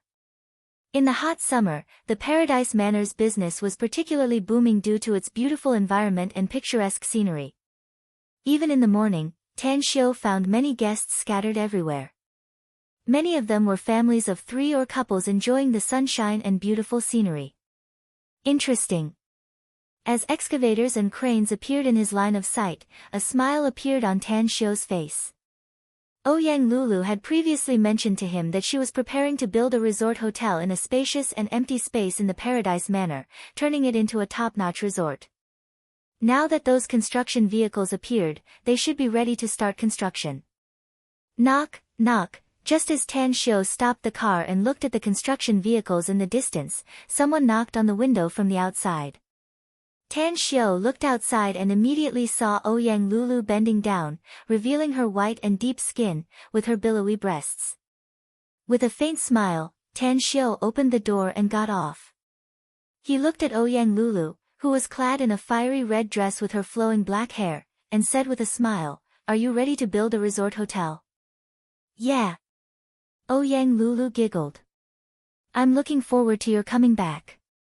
Tan Xiu stared blankly for a moment before he couldn't help laughing and said, "What are you looking forward to my coming back for?" "I don't know anything about building a resort hotel, so I can only help you draw the architectural drawings at most." Ouyang Lulu raised her brows and immediately patted the back of her head in annoyance, saying, "I'm really muddle-headed. I forgot that you can draw architectural drawings. What a loss. I even spent money to find someone to design a resort hotel for me. No need, no need. Besides that, you have to hurry up and draw the design for our exclusive hotel." "No problem," Tan Xiu said with a smile. "But what's the other thing you mentioned?" Ouyang Lulu stretched out her hand and said with a sneaky smile, "I don't have enough money. I want money." Cough, cough. Tan Xiu was at a loss whether he had to cry or laugh. "If I remember correctly, you told me a few days ago that the Paradise Manor's turnover is very good. Isn't it a gold mine every day? It has been operating for more than half a year, yet you're still short of money?" Ouyang Lulu giggled and said, "You don't know how expensive daily necessities are, do you? I earn a lot, but I also spend a lot of money. The most important thing is that I'm going to build a 5-star hotel, so the money I earned in this half a year is naturally not enough." Tan Xiu suddenly understood. He pondered for a moment and then said, "All right. I'll check how much money I have in my account later. Since you want to build according to the 5-star standard, then let's do it." Ouyang giggled and said, Ouyang Lulu giggled. "Is there anything else?" asked Tan Xiu, confused. Ouyang Lulu blinked her eyes and whispered, "Can I owe a debt or not? Can I owe everlasting debt to Everlasting Feast Hall?" "What debt do you owe the Everlasting Feast Hall?" "I need to cultivate." "Cultivation." "Cultivation needs cultivation resources, and the Everlasting Feast Hall's medicinal pills are too expensive. If I were to expand the Paradise Manor, I would be poor for a long time." Yang Paradise Manor. N of Manor. Manor. Tan Xiu didn't know whether to laugh or cry as he said, "If you need medicinal pills, just ask me directly. Let's go, I'll treat you Li's mother first. After I'm done, I'll give you some pills. I guarantee that you won't have to worry about cultivation resources for the next few years." "That's great." Ouyang Lulu was overjoyed. She hugged Tan Xiu's neck and kissed his face. Nearby, 2 young men were walking toward the direction of the parking lot. One of them, a handsome young man, saw Ouyang Lulu's action and immediately revealed a look of disbelief. His eyes shifted to Tan Xiu's body and turned hostile. Yang, your love rival has appeared." Wang Wei had a faint smile on his face as he glanced at Yang beside him. Then, he took out a cigarette and lit it up. Only then did he smile slowly. Yang ignored Wang Wei and looked at Ouyang Lulu and Tan Xiu coming toward him. He strode forward to greet them and asked in a deep voice, "Lulu, who is he?" Upon seeing the 2 men in front of her, Ouyang Lulu's flower-like smile immediately disappeared and was replaced with an angry expression. She coldly snorted and said, Yang, how many times have I told you that you can't call me Lulu? Please call me by my full name. Also, who he is has nothing to do with you. Scram as far as you can from me, else don't blame me for being rude to you." Yang angrily glared at Tan Xiu and said in a deep voice, "I don't give a damn who you are. Lulu is the woman I like. Stay away from her in the future. Who are you? Asked Tan Xiu. Who am I? Yang Yang sneered. I'm someone you can't afford to provoke. Know your place and get the fuck out of here, else the consequences will be very serious. Tan Xiu couldn't help laughing and shook his head. He then looked at Ouyang Lulu and asked, where did this guy come from? Is he pursuing you? He's from Chuan province, an ancient martial arts aristocratic family, the Yang family, said Ouyang Lulu. My mom and his mother have some friendship, so I put up with him, else I would have driven him away long ago. Tan Xiu had never heard of this family, so he looked at Yang Yang and said, young man, it's fine if you like beautiful women. Chase them yourself if you have the ability. Don't threaten others with a childish tone. Also, it's best to figure out the identity of others before you act arrogantly and threaten them, else it's easy to attract a calamity to your family. Yang Yang's expression turned uglier. He was annoyed by Ouyang Lulu's words and Tan Xiu's attitude, so he angrily shouted, brat, you're courting death. Wait. Wang Wei, who stood at the side, put his hand on Yang Yang's shoulder and looked at Tan Xiu with a bit of curiosity in his eyes. Then, he said, friend, you're right. Being arrogant and domineering without figuring out the other party's identity is indeed something only stupid people would do. But we're all young men, so there's no need to be secretive. Can you tell us who you are? Tan Xiu gently hugged Ouyang Lulu in his arms and chuckled, I'm her man. Is this identity enough? Wang Wei shook his head and sighed, you look young. You should be 21 or 22 years old, no? I just thought it was ridiculous for you to call Yang Yang a young man. But now it seems that it's really ridiculous. You don't even dare to say who you are. Alas. Who are you? Asked Tan Xiu. Singapore, Wang family, answered Wang Wei. A Singaporean Chinese? Asked Tan Xiu curiously. Could it be that your family can extend their hands into China? You don't need to worry about whether my family can extend their hands into China or not, said Wang Wei confidently. Of course, I'm not like you who hides and doesn't dare to say it. My family is preparing to carry out a large-scale investment in China in the near future, and our industry will gradually move back. Therefore, it won't be long before my name, Wang Wei, will appear in China's business circle. Congratulations, said Tan Xiu with a smile. I guarantee that your Wang family's industry won't be able to return to China because of your cynicism. Just wait and see if you don't believe me. Wang Wei rolled his eyes and ridiculed, who do you think you are? You think you can represent the country's will? You think you can push the money out of the door? You're really stupid. Ouyang Lulu shot a sympathetic look at Wang Wei and said, what he said is true. I'm afraid your Wang family's business strategy will be aborted.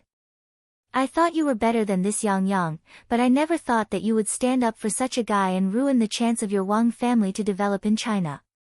Wang Wei slightly furrowed his brows and looked at Tan Xiu with a solemn expression, saying, friend, I'll ask you again. Who are you? Tan Xiu didn't want to bother with these two guys, so he directly mentioned the Tang family. Imperial capital, Tang family, Tan Xiu. Yang Yang sneered, the children of those officials in the imperial capital? No wonder you're so arrogant and dare to threaten us. However, my Yang family is an ancient martial arts family. Your family's heritage isn't something your family can compare with. Let me give you a piece of advice. Don't court disaster for your family. Otherwise, humph. Otherwise what? Tan Xiu's face turned cold and asked in a deep voice. Otherwise, your Tang family will suffer heavy losses, and you and your close relatives will also suffer crazy revenge. Yang Yang snorted coldly. Don't think I'm just scaring you. You don't know the Yang family's heritage. Lulu, if you really want him to get the hell out of here immediately. You must know the strength of my Yang family, right? Idiot. Ouyang Lulu cursed. She then turned to look at Tan Xiu and said, I'll tell you first. His mother has a good relationship with my mom. If the Yang family is destroyed, his mother will definitely seek shelter from my mom. Dear, you must give auntie a way out for my sake when the time comes. Tan Xiu was at a loss whether to cry or laugh. Why do you say that I'm a homicidal maniac? Just because of such a trivial matter, I won't go so far as to destroy their entire family. After saying that, he took out his mobile and dialed Gu Xiaoshua's number. After the other party picked up, he said, investigate the Yang family in Chuan province for me. I don't know the specifics of this family. I'll tell Lulu to tell you later. Yes, Grand Master. Gu Xiaoshua respectfully replied. However, she hesitated and suddenly asked, Grand Master, you really agree to let my master be your woman? Just like Miss Shui. Tan Xiu stared blankly and immediately let out a wry smile. Why are you asking about these things, child? Just focus on your cultivation. I'm not young anymore, Grand Master. I'm older than you, said Gu Xiaoshua angrily. You're just a child in my eyes, said Tan Xiu.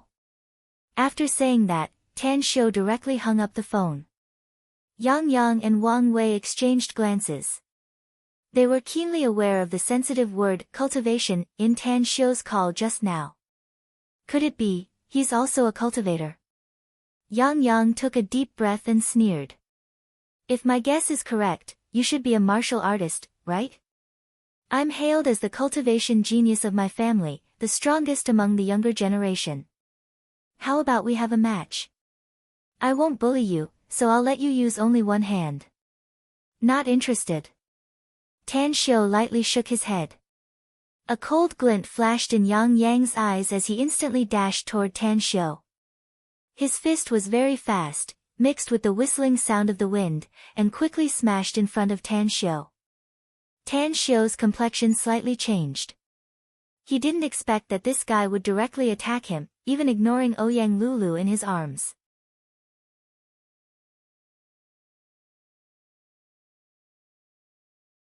Chapter 905. Tan Xiu had always adhered to the principle of, I won't offend others if they don't offend me, but I'll definitely offend them if they offend me. He was originally too lazy to deal with a nobody like Yang Yang.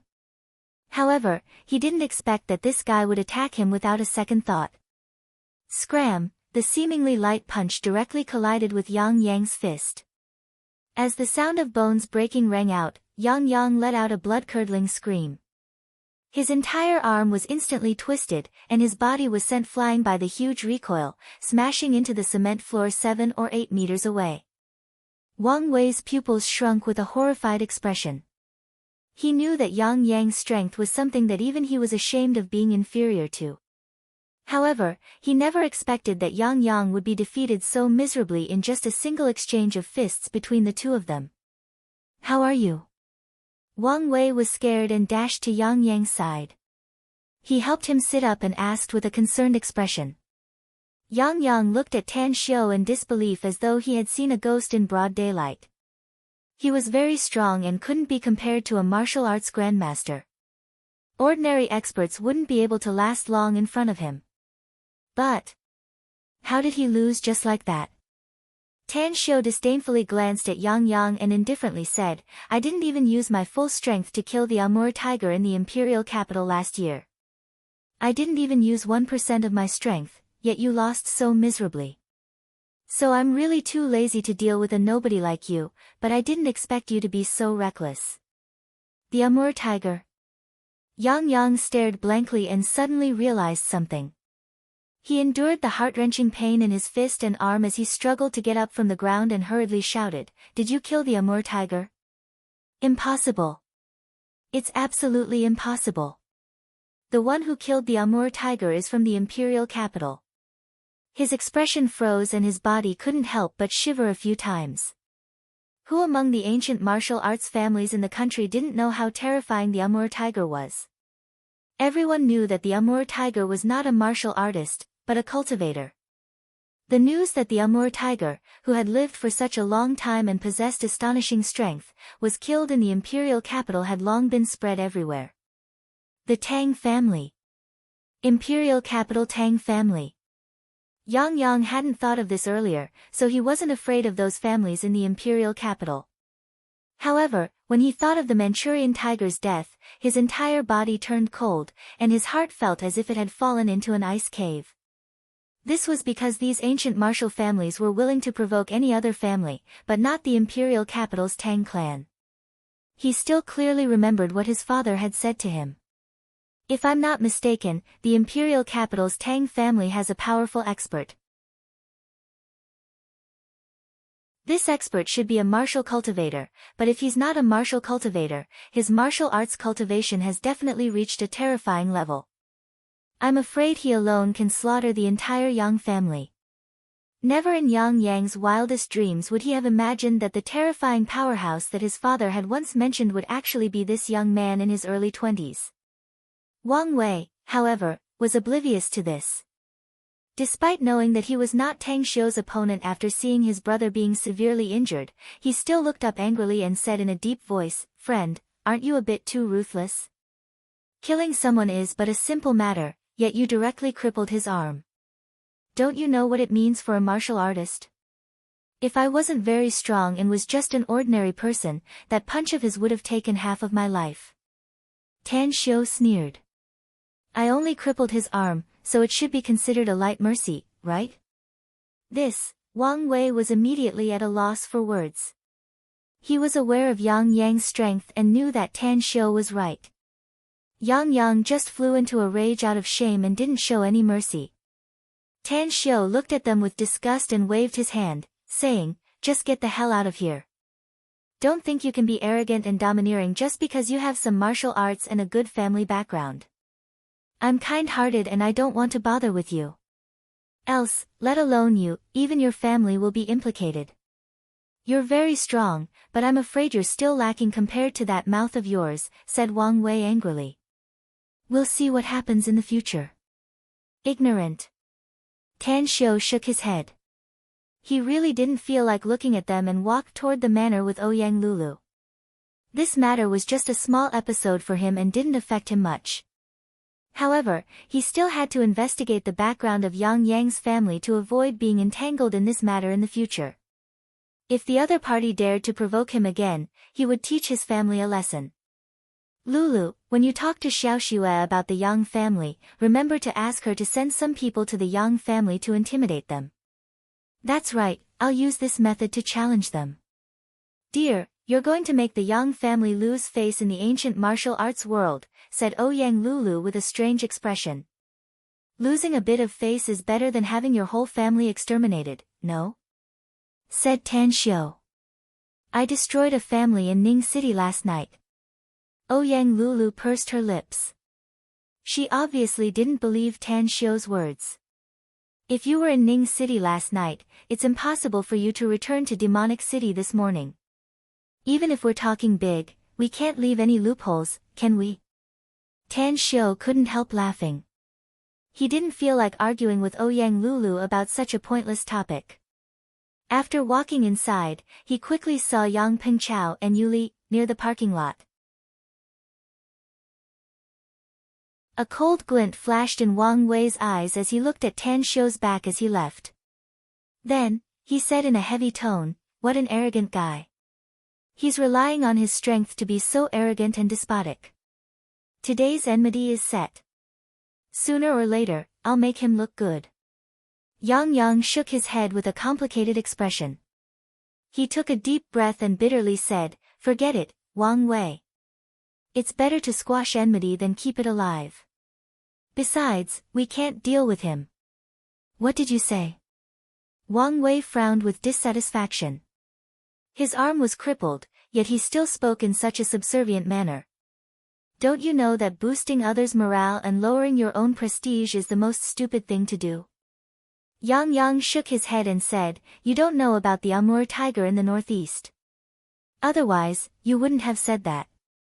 Forget it. I admit defeat today. Ouyang Lulu is his woman, so I've decided to give up." "What the fuck are you talking about?" Wang Wei angrily said. "I've really misjudged you. I thought you were a man before, but I didn't expect you to be such a coward. So what if he's very powerful?" Is he more powerful than a bullet? At worst, I'll just spend some money to hire some powerful assassins to get rid of him silently. Yang Yang's pupils shrunk and he quickly looked around. After finding no one around, he felt a bit relieved and shouted, "Can you not talk nonsense? Even if you want to die, don't use this method. Let me tell you something. If you really killed a Moor tiger, let alone a powerful assassin, even the world's #1 assassin, Spectre, can't kill him." Wang Wei fiercely slapped Yang Yang's face. Then, he pointed at his nose and cursed, "Coward. Did he scare you, silly? The world's #1 assassin, Spectre, can't kill him. I think the Spectre could kill 10,000 people like him. Fuck, I've seen Spectre kill people before. Although it was a coincidence that I saw it with binoculars from 2 kilometers away, I can guarantee that Spectre can pinch him to death with just one finger." "You're wrong. I can't kill him either." Spectre, who was wearing a black martial arts robe and had his arms crossed, appeared next to a tree about 5 meters away from them. He leaned on the tree and said with a sigh. Yang Yang's expression drastically changed. He had just observed the surroundings and believed that there was no one else within dozens of meters. So, how did this guy come here? Could it be that he's a ghost? After seeing Spectre's face, Wang Wei's legs went soft and he nearly knelt on the ground. He grabbed Yang Yang's arm and staggered back a few steps. Then, he stuttered, You're Spectre. Spectre? The world's #1 assassin, Spectre. Didn't you just say that you've seen me kill people by chance?" Spectre lightly smiled. "What's the fuss about? Is there a need to make such a fuss?" Wang Wei released Yang Yang with deep fear in his eyes.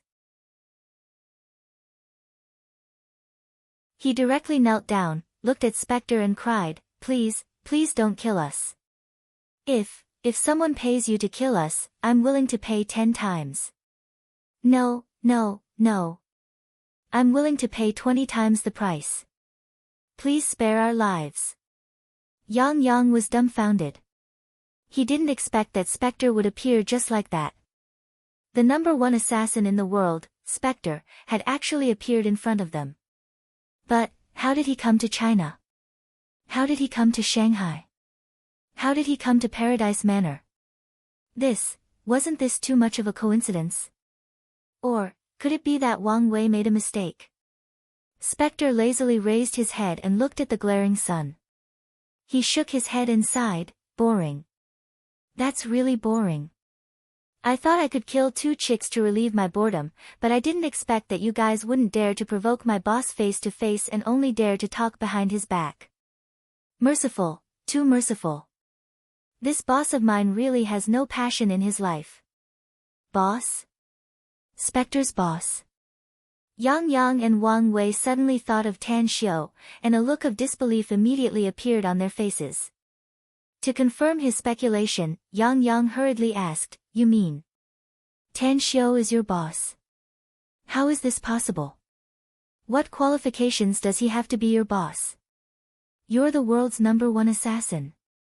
Spectre rolled his eyes and snappily said, What my boss just said is right. You guys are really ignorant. Just like there's a saying in China that says frogs at the bottom of a well. That's right. You guys are really frogs at the bottom of a well. You can't even imagine the strength my boss has. Forget it. You won't know it even if I tell you. Anyhow, he seems to have become stronger after coming back this time. Even if he doesn't deliberately release his aura, my legs are still trembling.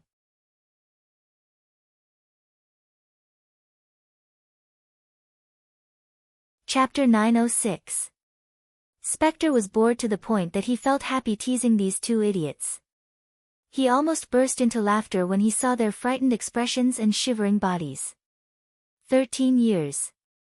13 years of tempering his state of mind had nearly suffocated him to death, so he became a chatterbox ever since he came to Shanghai from Jingmen Island. He chatted with the auntie who sold the tickets, the tourists on the same bus, the driver, and the security guards at the entrance. In short, he would never miss any chance to waste his saliva. A day in heaven was equivalent to a year on earth. He finally understood the meaning of this sentence. He was thrown into a peculiar array by that fairy-like woman in the everlasting feast hall's HQ in Jingmen Island. The passage of time inside was simply unimaginable. Only when he came out of the array did he realize that it was a time acceleration array. And that woman was called Gu Yen, the boss's apprentice. That's right. I seem to have recalled something. Ghost looked at the two of them, whose faces were filled with fear, and suddenly winked at them. Wang Wei gulped and asked with a trembling heart, what did you recall? Ever since I stepped into the world of assassins, it seems that every spectator who sees me killing people will eventually have their heads cut off, their hearts pierced, and their legs and arms chopped off. You just said that you saw me killing people. Should I cut off your head or pierce your heart? Or should I pierce your heart? Or should I chop off your legs and arms? This kind of multiple choice question really gives me a headache. No. Please spare me. Wang Wei cried out in horror. It's all my fault. I shouldn't have meddled in other people's business. I shouldn't have provoked your boss. I'll apologize. I'll immediately apologize to him, even if I have to kneel and kowtow. He was afraid. The fear came from Spectre, but more from Tan Xiu. Who was Spectre? He was the dignified number one assassin in the world of assassins, a ruthless character that even the heads of state dreaded. Yet, such a ruthless person turned out to be Tan Xiu's subordinate. It was simply unimaginable. At this moment, even if he used his toes to think, he could imagine that the terrifying energy Tan Xiu possessed had absolutely reached a horrifying level. He was still young, and he didn't want to die, so he could only put down his pride, bend his spine, and curl up his knees. Even if he had to kneel down and beg for mercy, he still hoped to live. A smile was outlined on the corner of Spectre's mouth as he said, Actually, my boss likes money very much. I may regard money as dirt, but my boss likes it. However, I don't know how much your lives are worth. Tell me, I will only give you one chance. An ecstatic expression appeared on Wang Wei's face as he said without hesitation, 240 million. That's all I have. As long as you don't kill me, I will immediately transfer the money to your boss's account. Yang was stunned. Although he could be considered a rich man, in the past, he cared more about practicing martial arts and did not deliberately seek for money. He didn't even have 4 million, let alone 240 million. Can you give me some time? I have no money now, but my family has money. I'll make a call to ask for the money immediately. You, give me some time. I'll ask how much money I can get, said Yang bitterly. Spectre rolled his eyes and said, You still have to pay 240 million. Even a penny less means that your life is not as valuable as this guy's. It's just a cheap life, so I don't want it. Yang shuddered and immediately grabbed his mobile phone. After dialing a cell number, he hurriedly said, I need money, Mom. I need 240 million. Don't ask me why. I can only tell you that it's related to my life and death. Give me the money, else you'll only see my dead body. What the hell happened, son? A hurried voice came out of the phone. Yang raised his voice and hurriedly cried, Don't ask me first, Mom. Hurry up and transfer the money to me. Save me. Only money can save me now. All right. Don't worry. I'll get the money right away, said the panicked voice from the phone again. Yang hung up and cautiously looked at Spectre, saying, I'll transfer the money to you soon. Please wait for a while. Spectre let out a strange laugh and said, It seems you two cherish your lives very much.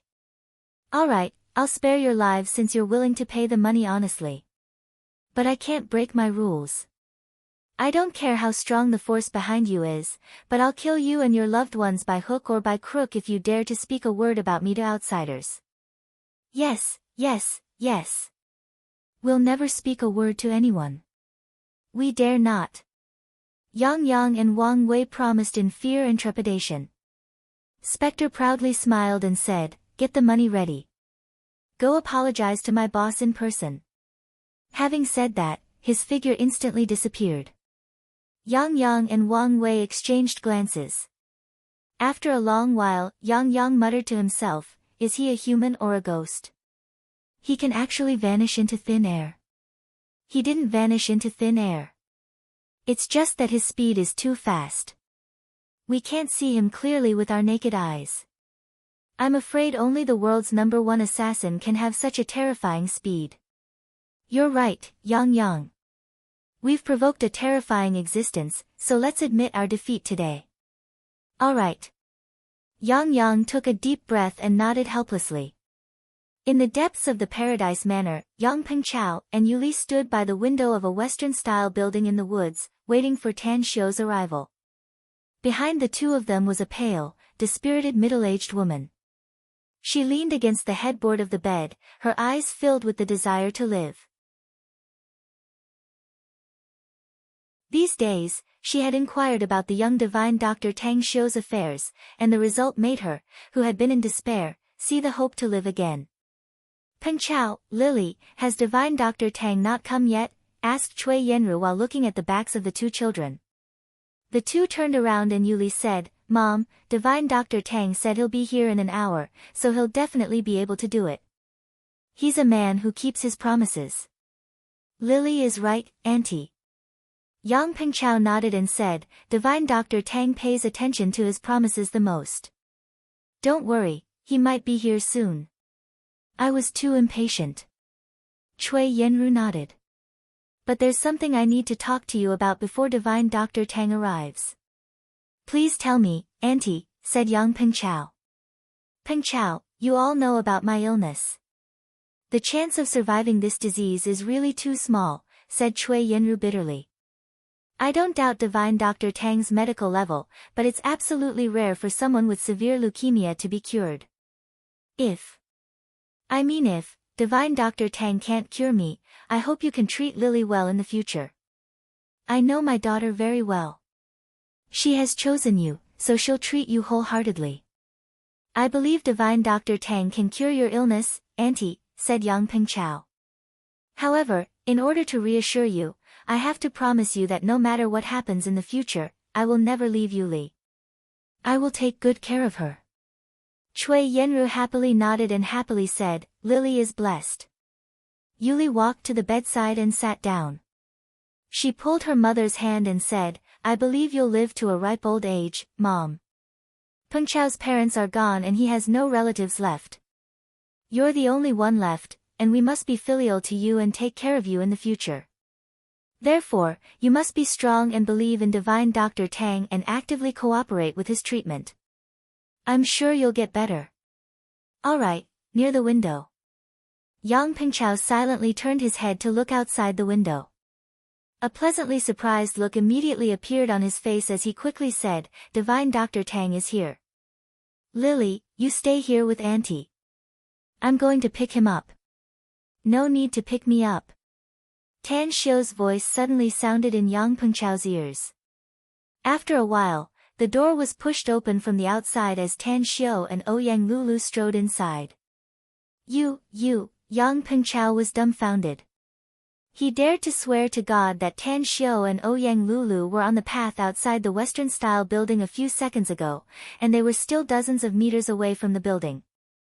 But how did they come upstairs in just a few seconds? How could they appear in front of him? Even the fastest 100-meter sprint champion in the world wouldn't be able to do this. Tan Xiu let out a faint smile and winked at him. Then, he looked at Cui Yenru on the sickbed and smilingly said, "You must be Yuli's mother, right? I'm Tan Xiu and she's Ouyang Lulu." Cui Yenru wanted to struggle to get up, but Tan Xiu stopped her. She leaned on the bed and said with a grateful face, "Hello, divine Dr. Tang. I've long heard of your great name. Boss Lulu is a good person and has been taking care of us these days. You're all good people." "Thank you." "You're welcome." Tan Xiu said with a smile, "If you want to thank someone, thank Yang Pengchao. He's a good young man with a promising future." I agree with the matter of these two children, said Cui Yenru. In fact, I also know that Peng Chao is a good person. Even if I die one day, I can feel relieved to hand Lily over to him. Tan Xiu walked to the bedside and grabbed Cui Yenru's hand. While feeling her pulse, he said, as long as I, Tan Xiu, am here, you won't die unless you want to commit suicide. Leukemia isn't an incurable disease, although some cases are very difficult to treat. Half a minute later, Tan Xiu took out a porcelain bottle and handed it to Yuli, saying, there's a drop of medicine inside that I personally concocted. Pour this drop of medicine into warm water and let your mother take a bath. Remember, the process will be very painful, but she must endure it. She should be able to endure it for about 10 minutes with her physical fitness. You must immediately take a bath after she comes out of the warm water. It will be very beneficial for you. I also have to take a bath? Asked Yuli with a blank expression. Not only will this potion have an effect on your mother, but it will also have a very good effect on you. Your physical fitness will be greatly enhanced as long as you can persist in the water for 10 minutes.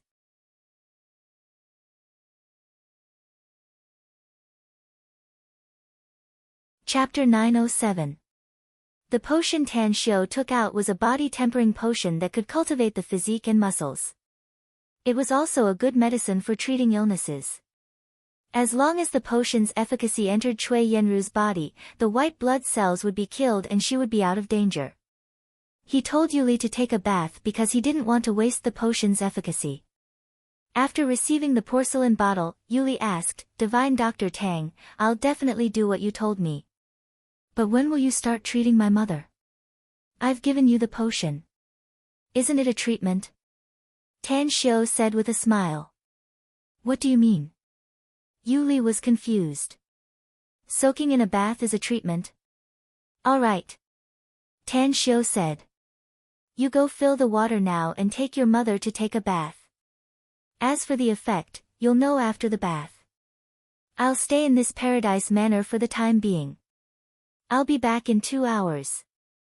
Yuli nodded in a daze and watched Tan Xiu and Ouyang Lulu leave. Then, she looked at Yang Pengchao and whispered, What do you think Divine Dr. Tang means?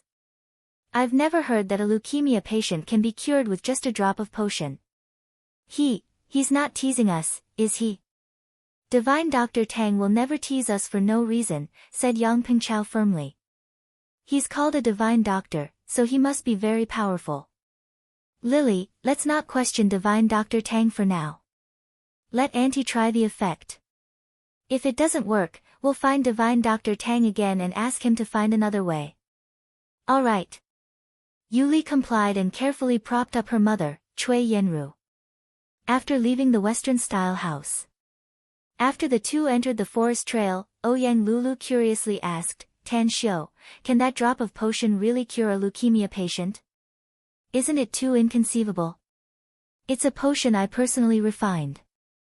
If it can't even cure an ordinary person's disease, then it's simply useless, said Tan Xiu with a smile. Don't worry.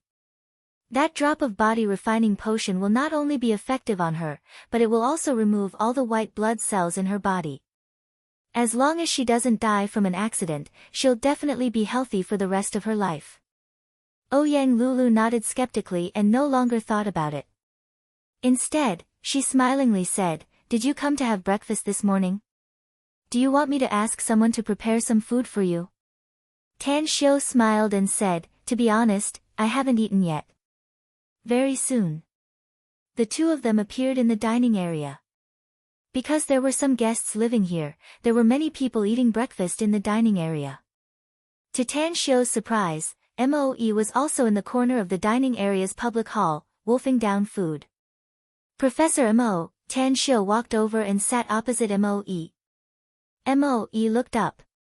When he saw Tan Xiu, he immediately said with joy, When did you come back? Why didn't you tell me in advance? It just so happens that I have something very important to tell you. Tan Xiu's mind moved and he asked, Have you researched the results? Thanks to Divine Dr. Gui Jianqiu's help, the research product has taken shape. We've tested it. Even if we haven't tested it on humans, we're very satisfied with the results. Just 2 days ago, we sent the drug to Shanghai's first public hospital and prepared to use it on patients. It can also cure diseases. Tan Xiu was surprised. Of course it can cure diseases. Moreover, it can cure many diseases, said Moe with a smile. As a matter of fact, we originally intended to experiment on healthy people, but we were afraid of the side effects, so we gave up. Let's wait and see first. If there are no side effects on patients, we'll use it on ordinary people.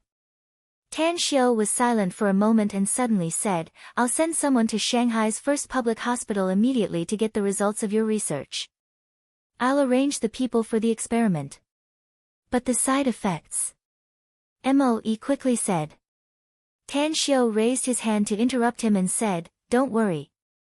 As long as I'm here, even if the results of your research have side effects, I have a way to remove them.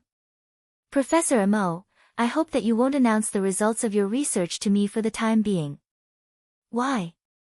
Moe was confused. This is a good thing that will benefit all mankind.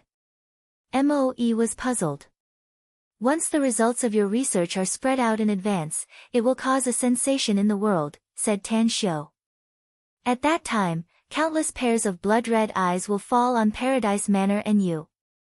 Therefore, we must keep it a secret in the early stage to ensure your safety. Moe thought about it and felt that Tan Xiu's words made sense, so he nodded and said, Then we'll listen to you. We've already researched it, so we don't need to worry about the following matters anymore. I'm preparing to go back to Star City in a few days. I've spent a lot of time following up on the research project there and I've made some progress, so I have to go and help. No problem. You can go back if you want, said Tan Xiu.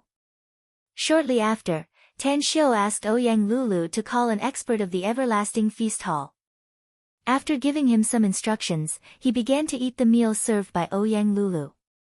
However, just as Moe put down his chopsticks and was about to leave, Spectre swayed and walked in from the outside. Boss! Upon seeing Tan Xiu, the languid expression on Spectre's face instantly disappeared and he called out in high spirits. Tan Xiu nodded and asked, How's your immortal cultivation recently? Are you used to living in the Everlasting Feast Hall's HQ in Jingmen Island? Spectre shook his head and forced a smile. I got used to it at first, but a day feels like a year later. However, my state of mind has been improved and my cultivation has reached the early stage of foundation establishment. Tan Xiu nodded with satisfaction and said, I know that you can break through to the early stage of foundation establishment. After all, you have a very solid foundation. However, it's not appropriate to say that a day feels like a year when you're cultivating, no? Did you encounter any problems during the process? It's more than a problem. It's a big problem. Spectre sighed. Boss, your apprentice is really amazing. The array she arranged can actually.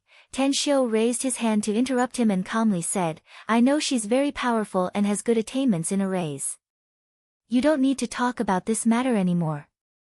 Since you've come to Demonic City, you'll follow me from now on. Oh, and the rest are staying in Ning City to handle some things, so you'll be my driver and bodyguard later. All right. Spectre immediately complied. Tan Xiu then looked at Moe and said, You can go back first, Professor Moe. I haven't eaten for a few days and I'm very hungry now. I'll fill my stomach first. Then, I'll take my leave first. Moe shot a deep look at Spectre. He heard the word cultivation from the conversation between Tan Xiu and Spectre. He didn't understand the meaning of cultivation before, but now he was very clear about it. It was to follow Tan Xiu to cultivate and become a legendary immortal. Mr. Tang. After Moe left the dining room, Wang Wei hurriedly ran in from the outside and came to Tan Xiu's side. He handed over a bank card and respectfully said, Mr. Tang, it's all our fault. We're young and impetuous, so please don't stoop to our level. There's 240 million yuan in this card. Consider it as compensation for offending you. Please don't think it's too little. I only have this much money in total. Who wants your money? Tan Xiu frowned. Wang Wei subconsciously glanced at Spectre and then said, I know you like money, Mr. Tang, so consider the money in this card as my apology to you. I promise I won't make the same mistake again in the future. I won't be arrogant and domineering just because I have some money from my family. Tan Xiu could tell the purpose of Wang Wei's sending the money from the change in his expression. He was sure that Spectre was definitely involved in it. However, it would be foolish not to accept the money that was given to him. After receiving the bank card, he casually threw it to Ouyang Lulu and said, Take it. If the Paradise Manor needs any construction, just directly communicate with the people from the engineering department. Spending money is not a big deal, as the main thing is to do it well. Ouyang Lulu happily took the bank card and said, 240 million yuan is not a small amount. But it's still a lot less for our entire project investment. The other guy will also send 240 million yuan, said Spectre. After sending Wang Wei away, Tan Xiu looked at Spectre and said, Why do you want to do this? You're not short of money, are you? I'm not short of money indeed, said Spectre with a chuckle. But it's not right for me to refuse money that's delivered to my door. In any case, I don't want the compensation from the other party. You can deal with it as you see fit. Tan Xiu let out a faint smile and took out a jade bottle. He flicked his finger to Spectre and said with a light smile, The thing inside will be very beneficial to you. Since your state of mind has been improved, you should seize the time to improve it. Yes, yes, yes. Wang Wei repeatedly replied and then left cautiously. It didn't take long before Yang Yang also sent a bank card. This time, he no longer glanced at Ouyang Lulu and instead peeked at Spectre more. You really gave up? Tan Xiu looked at him and asked with a faint smile. Boss Tang, we were indeed frogs at the bottom of the well before. We didn't know you were so powerful, said Yang Yang bitterly. Since Ouyang Lulu is your woman, I naturally don't dare to have any improper thoughts. I've given you the money, so I hope you can be magnanimous and don't make things difficult for me in the future. You really won't shed a tear until you see the coffin, huh? Tan Xiu said with a smile. Now you've suffered a double loss. You're Yang Yang, right?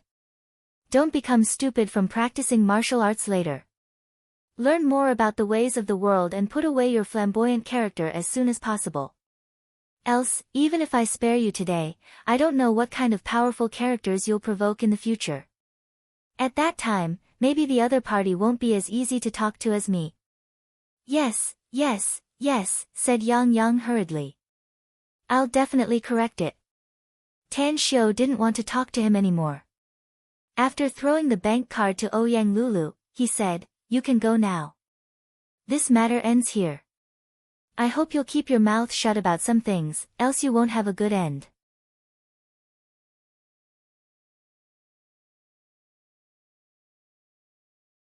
Chapter 908.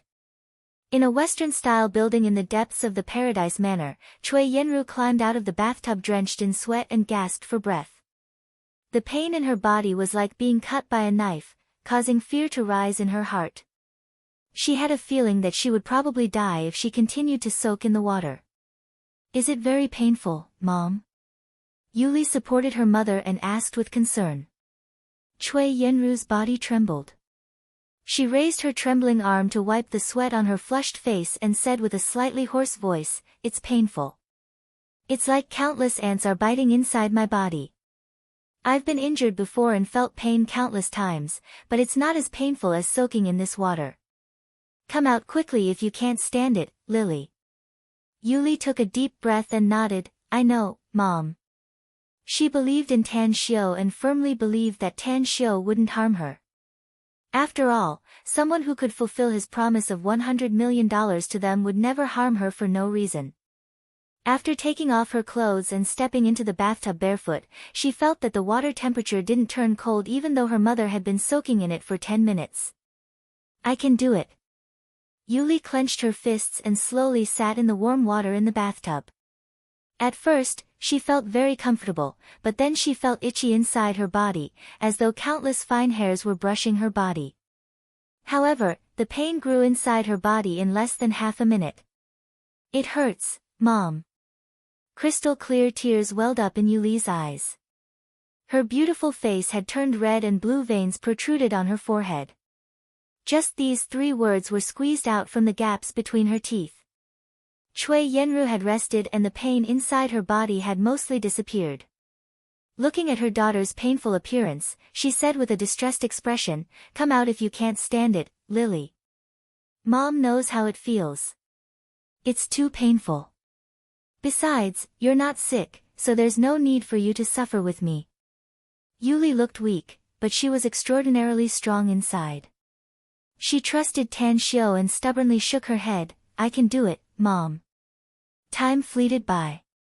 5 minutes later, the painful expression on Cui Yenru's face gradually disappeared and a strange expression slowly climbed up her face.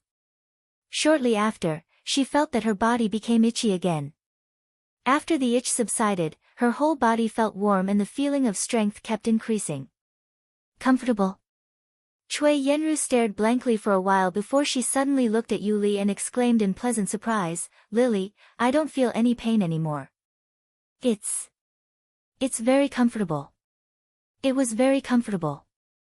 Even when I wasn't sick, I didn't feel so comfortable. Divine Dr. Tang didn't lie to us. I can feel that my strength is stronger than before." At this moment, Yuli was tormented by the pain. She even had the thought of giving up several times. But when she heard her mother's words, her spirit was immediately shaken. She gritted her teeth and continued to persevere. A few minutes later, when she felt that she really couldn't take it anymore and that her body would break if she persisted any longer, she stood up from the warm water with difficulty and stepped out of the bathtub. Outside the bathroom, Yang Pengchao paced back and forth anxiously. If it weren't for his future mother-in-law in the bathroom, he would have gone in to check on Yuli. Tan Xiao had said that soaking in warm water with that kind of medicine would be very painful. He was afraid that something might happen to Yuli. Originally, he trusted Tan Xiao very much, but he couldn't accept Tan Xiao's treatment method. Just a drop of that medicine could cure leukemia. It was like a joke to him. At this time, he was thinking about a lot of things outside the bathroom. He even thought that if Tan Xiao's treatment method didn't work, he would take his future mother-in-law abroad to the top hospitals abroad for treatment. In his view, although Cui Yenru was Yuli's mother, he also regarded her as his own mother. He could feel the warmth of a family member and an elder from Cui Yenru after getting along with her for these days. Creak, the bathroom door was opened and Yuli appeared in front of Yang Pengchao. Behind her was a neatly dressed Cui Yenru. "Yuli, you," Yang Pengchao simply couldn't believe his eyes. At this moment, Yuli seemed to have been reborn. Her whole body was like a lotus flower coming out of the water, exuding a gorgeous brilliance. Her skin seemed to be whiter than before, looking smoother and more lustrous. "What's wrong?" asked Yuli in surprise. "Why are you looking at me with this expression? Is there something wrong with my face?" Yang Pengchao sobered up from his daze and murmured, "You seem to have become more beautiful, Yuli. Your skin is also much better than before." "Really?" With a shy smile, Yuli walked out of the bathroom door and walked to the front of the mirror in the room. Yang Pengchao was about to follow her, but his eyes still swept over Cui Yenru. It was just a casual glance, but it made his body shake and a look of disbelief appeared in his eyes again. At this moment, he was really shocked. Before entering the bathroom, Cui Yenru looked dispirited and pale. Her skin didn't seem to have any luster, and she looked a bit old due to her age. But, at this moment, however, Cui Yenru seemed to be more than 10 years younger. Her skin was also lustrous and white, and she looked full of spirit. She didn't look like a leukemia patient at all. "Ah!" Standing in front of the mirror, Yuli exclaimed and covered her mouth, looking at herself in the mirror in astonishment. She had never dreamed that she would become so beautiful. She never dreamed that she would have such an amazing change, especially her skin. It was like a baby's skin. How is this possible? Yuli's heartbeat sped up. The pleasant surprise made her dumbfounded. Haven't you noticed Auntie's appearance, Yuli? Asked Yang Pingchao quickly. She seems to have become more than 10 years younger all of a sudden. Besides, Auntie doesn't look like a sick person to me. Yuli turned her head. Only now did she realize that her mother had indeed become different from before. Suddenly, she recalled Tan Xiu's words. She immediately looked at Yang Pingchao and said, "Do you think that drop of medicine can really cure my mom's leukemia?" Yang Pingchao thought for a moment and quickly said, "There's still some time before the 2 hours are up. How about we go to the hospital to have a checkup first?" Yuli was moved, but she recalled that there was not much time left before the 2 hours were up, so she gently shook her head and said, "I believe in divine Dr. Tang, Pingchao. He said he can cure my mom's leukemia, so she'll definitely be cured. You can also see that we've soaked in the medicinal bath, and even our appearance has become much better than before. Let's wait for him to come and then we'll talk about going to the hospital for a checkup." "Pingchao, I think Lily is right. Haste makes waste," said Cui Yenru. "Although I feel like I'm full of strength now and feel better than when I wasn't sick, I still need to persevere. However, we're not in a hurry. Let's wait for divine Dr. Tang to come and ask him about the effect first." "All right." Yang Pengchao's confidence in Tan Xiu rose and he nodded in agreement. Half an hour later, Tan Xiu returned to the Western-style building with Ouyang Lulu. Upon seeing the changes in Cui Yenru and Yuli's appearance, he immediately said with a smile, "The external effect is good, but I don't know how the treatment effect is. Miss Cui, I'll check your pulse first and check your body's condition." All right. Cui Yenru hurriedly replied. After taking a seat, Tan Xiu examined Cui Yenru and found that the diseased white blood cells in her body had been completely eliminated. He immediately praised the effect of the body refining medicine. It was indeed a good treatment for patients. "How is it, divine Dr. Tang?" Cui Yenru saw Tan Xiu retract his hand and hurriedly asked. "The effect is good. The harmful white blood cells in your body have been eliminated," Tan Xiu said with a smile. "But if you're still worried, you can go to a large hospital to have a checkup. If you've recovered, you don't need to come back and just leave directly. Of course, if you still want to stay in Shanghai, you can come back here and stay for a few days." After saying that, he then looked at Yang Pingchao and lightly smiled, "Don't forget your promise to me. After you've settled the mother and daughter, remember to go to Star City to find the magnificent Tang Corporation's general manager, Kang Xia. She'll arrange a job for you." "Tang. Boss, can I take them to Star City?" asked Yang Pingchao. "If I'm going to work in Star City later, I hope they can also work there so that I can take care of them." "That's great," Tan Xiu said with a smile. "You're a special employee of mine, so I should have assigned you a house in Star City. But you're a rich man now, so I won't give you a house. Go buy it yourself." Yang Pingchao grinned and said, "Boss, you've given me so much money that it's enough to buy 100 houses. Then, how about I take Auntie to the hospital to have a checkup first?" "Go." Tan Xiu let out a faint smile. As Yang Pengchao's group of 3 left, Ouyang Lulu stood at the window and asked, "Dear, what are you going to do next? It's summer vacation now and your school has already closed. Can you take a vacation?" "Even if the school is not closed, I haven't had a good class either." Tan Xiu forced a smile. "As for the vacation, it has nothing to do with me. Next, I need to go to Tea Country. There's something I need to deal with there." Ouyang Lulu's expression moved and asked, "Is it about the zodiac jade carvings? I heard there's news about the jade pig." Tan Xiu didn't tell her about Zhang Xinya. In any case, he was going to Tea Country this time, so he could also solve the jade pig issue.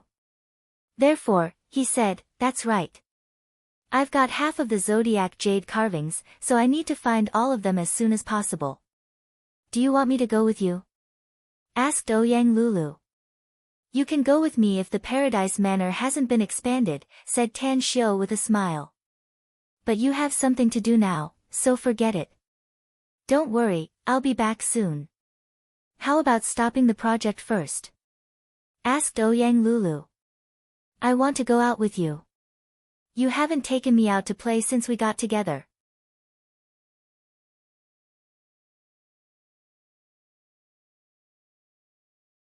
Chapter 909. Tan Xiu gave it a thought and felt that Ouyang Lulu was right. He really hadn't taken her out to play since they had sex. So he said with a smile, let's wait for a while. I'll spare some time to accompany you after I'm done with my work. How about it? All right.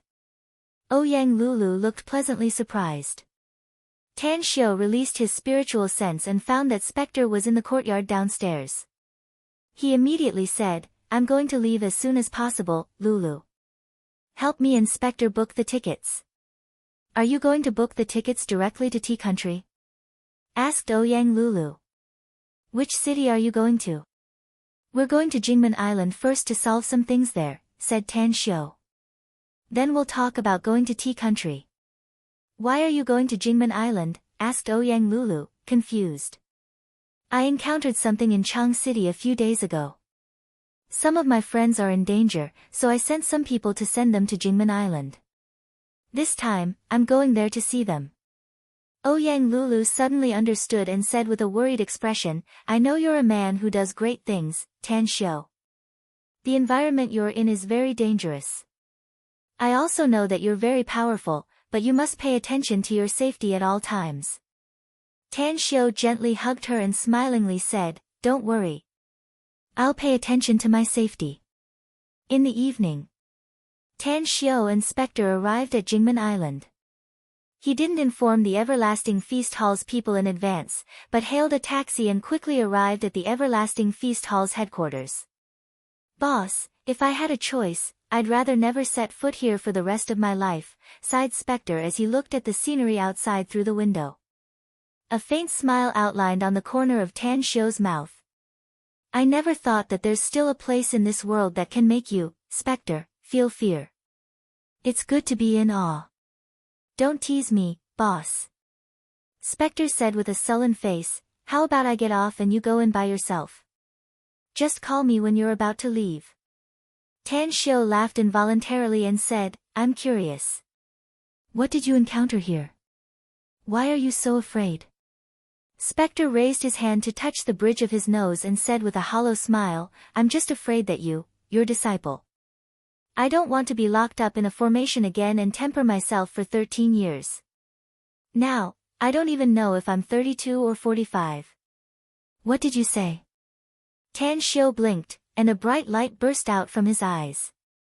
Ghost said, I said I'm afraid of your powerful disciple. What happened? Tan Xiu shook his head and said, it's not that. It's 13 years. What's going on?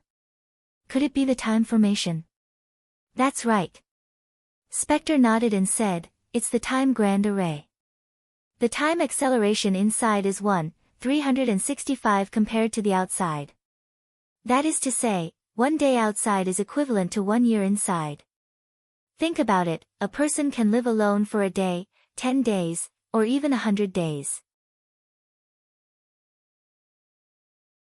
But it's been 13 years, 4,745 days. It's already a miracle that I haven't gone crazy from the torture. Tan Xiu suddenly recalled that Gu Yan once learned a secret technique about the mysteries of time from Shade Demon Zhu Wushou's disciple. Others might not be able to arrange such a time acceleration array, but Gu Yan could.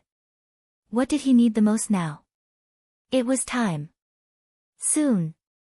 The taxi was parked in the parking lot of the manor, and Gu Yan, who had received the news in advance, was already waiting in the parking lot. The moment Tan Xiu got off the car, he asked in a deep voice, where's Yan? She's in the alchemy room. Master said that she's going to refine a pill for Miss Shui to take. Tan Xiu furrowed his brows and rushed to the alchemy room as fast as he could. He could feel the scorching heat sweeping over, while Gu Yan, was standing next to the alchemy furnace, constantly throwing medicinal herbs into it. Ji Qimei stood at the side, quietly reading a book about medicinal herbs. Lord, upon seeing Tan Xiu's arrival, Ji Qimei hurriedly got up and respectfully called out. Tan Xiu raised his hand to stop Ji Qimei's words. He could see that Gu Yen's alchemy had reached a critical juncture, so he didn't want to disturb her. Half an hour later. When the lid of the alchemy furnace flew up, a rich medicinal fragrance filled the air. Gu Yan reached out and grasped the void. Suddenly, a sparkling and translucent pill exuding a soft golden light appeared in her hand. She then cast a seal to seal the pill and put it into a jade bottle she had prepared in advance. Why are you here, Master? Gu Yan looked a bit surprised as she greeted and asked. I'm here to see the situation. There's something important I need to ask you, said Tan Xiu. Please ask, Master, said Gu Yan. I heard from Spectre that you locked him in the chrono array. Only then did I remember that you once learned a secret art related to the mystery of time from Shade Demon Zhu Wushou's disciple, said Tan Xiu. So, you can arrange a chrono array? And you can also let people cultivate inside it? Yeah. Gu Yan nodded. What about it? Tan Xiu happily said, if that's the case, then go to Clam Island yourself. If the children we're training can cultivate inside the chrono array, it'll be of great help to their growth. I'm sure they can grow up quickly. Ah, it turns out to be this matter. Gu Yan said with a smile. No problem, I'll go right away. But what? Asked Tan Xiu. The chrono array I arranged can only play a role in tempering the mind, said Gu Yan. There's no way for the cultivators to improve their cultivation inside. Unless they can get the chrono crystal and the true self-heart. These two supreme treasures can help me form a special time and space when I arrange the array. Only in this special space can cultivators truly cultivate and live. You've already used the chrono crystal, so we don't have it now. Tan Xiu furrowed his brows. The true self-heart is the Tao heart comprehended by the golden immortal stage powerhouses of the heart-seeking sect in the immortal world after crossing the 49 heavenly tribulations and distinguishing the truth from the false. Furthermore, they need to die to obtain the true self-heart. I can find a way to get it in the immortal world, even if it's very difficult. But this is Earth, and there's no way to get the true self-heart. That's why I can only arrange the chrono illusion array, said Gu Yan. The only use of it is to temper their mind. It can make their state of mind advance by leaps and bounds, even surpassing the limit of their age. Tan Xiu thought for a moment and said, it's good enough that it can temper and improve their state of mind. However, you don't have to rush to Clam Island immediately. You should recuperate first and make sure that you're fine. Then you can go back quickly. Alright, I'll listen to you. A bright smile appeared on Gu Yan's face. She could hear the care and concern in Tan Xiu's words, which warmed her heart and filled her with happiness. That's right. I've sent someone to bring those people from Chang City here. Where are they now?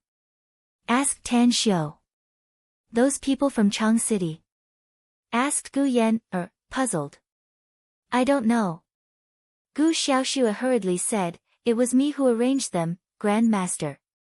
I didn't tell Master about this trivial matter. They're in the everlasting feast hall now. I'll call them immediately if you want to see them. No need to call them. Tan Xiu waved his hand and said, just take me there directly. I'll go to country tea after I see them. Shortly after, Tan Xiu left with Gu Xiaoxue, while Gu Yan took the refined medicinal pill and went to find Shuiyu. Tan Xiu didn't ask about the medicinal pill, nor did Gu Yan take the initiative to mention it. In the guest room of the restaurant, Tan Xiu saw Song Donglai and Ao Wei. Upon seeing their respectful expressions, Tan Xiu waved his hand and motioned them to sit down. Then, he said, I've destroyed the Lien family and killed all of them with martial strength, leaving only the old, the weak, the young, and the disabled. You don't need to hide here anymore. Let's have a chat and then you can leave. Song Donglai and Ao Wei exchanged glances. Just as they sat on the sofa, they immediately got up and cupped their fists toward Tan Xiu, saying, "Senior Tang, we want to cultivate with you." "That's right. Please accept us, Mr. Tang." Tan Xiu looked at them in surprise. After a long time, he shook his head and said, "You're different from Han Senator. He would have been a dead man if I hadn't saved him. But you have family and friends, as well as emotional entanglements that can't be cut off from the secular world. Therefore, you two are not suitable to cultivate with me." Song Donglai and Ao Wei looked disappointed, but Song Donglai didn't give up and seriously said, "Senior Tang, please accept us as your in-name disciples. We may look older than you, but the one who succeeds in cultivation is the master. I hope you don't despise us. We're sincere. The path I'm taking is completely different from yours." Tan Xiu shook his head. "If I accept you as my in-name disciples, it'll be tantamount to creating a karmic relationship with me. I don't want my cultivation to be affected because of you, so you don't need to mention this matter again." Having said that, he hesitated for a moment before an idea came to his mind and he immediately said, "However, I can give you some opportunities since I'm your guide on the path of cultivation. If you want to go further on the path of cultivation, I can provide you with some cultivation resources. However, I won't give you these cultivation resources for free. You'll need to spend money to buy them." "What cultivation resources?" asked Song Donglai hurriedly. "For example, medicinal pills," answered Tan Xiu.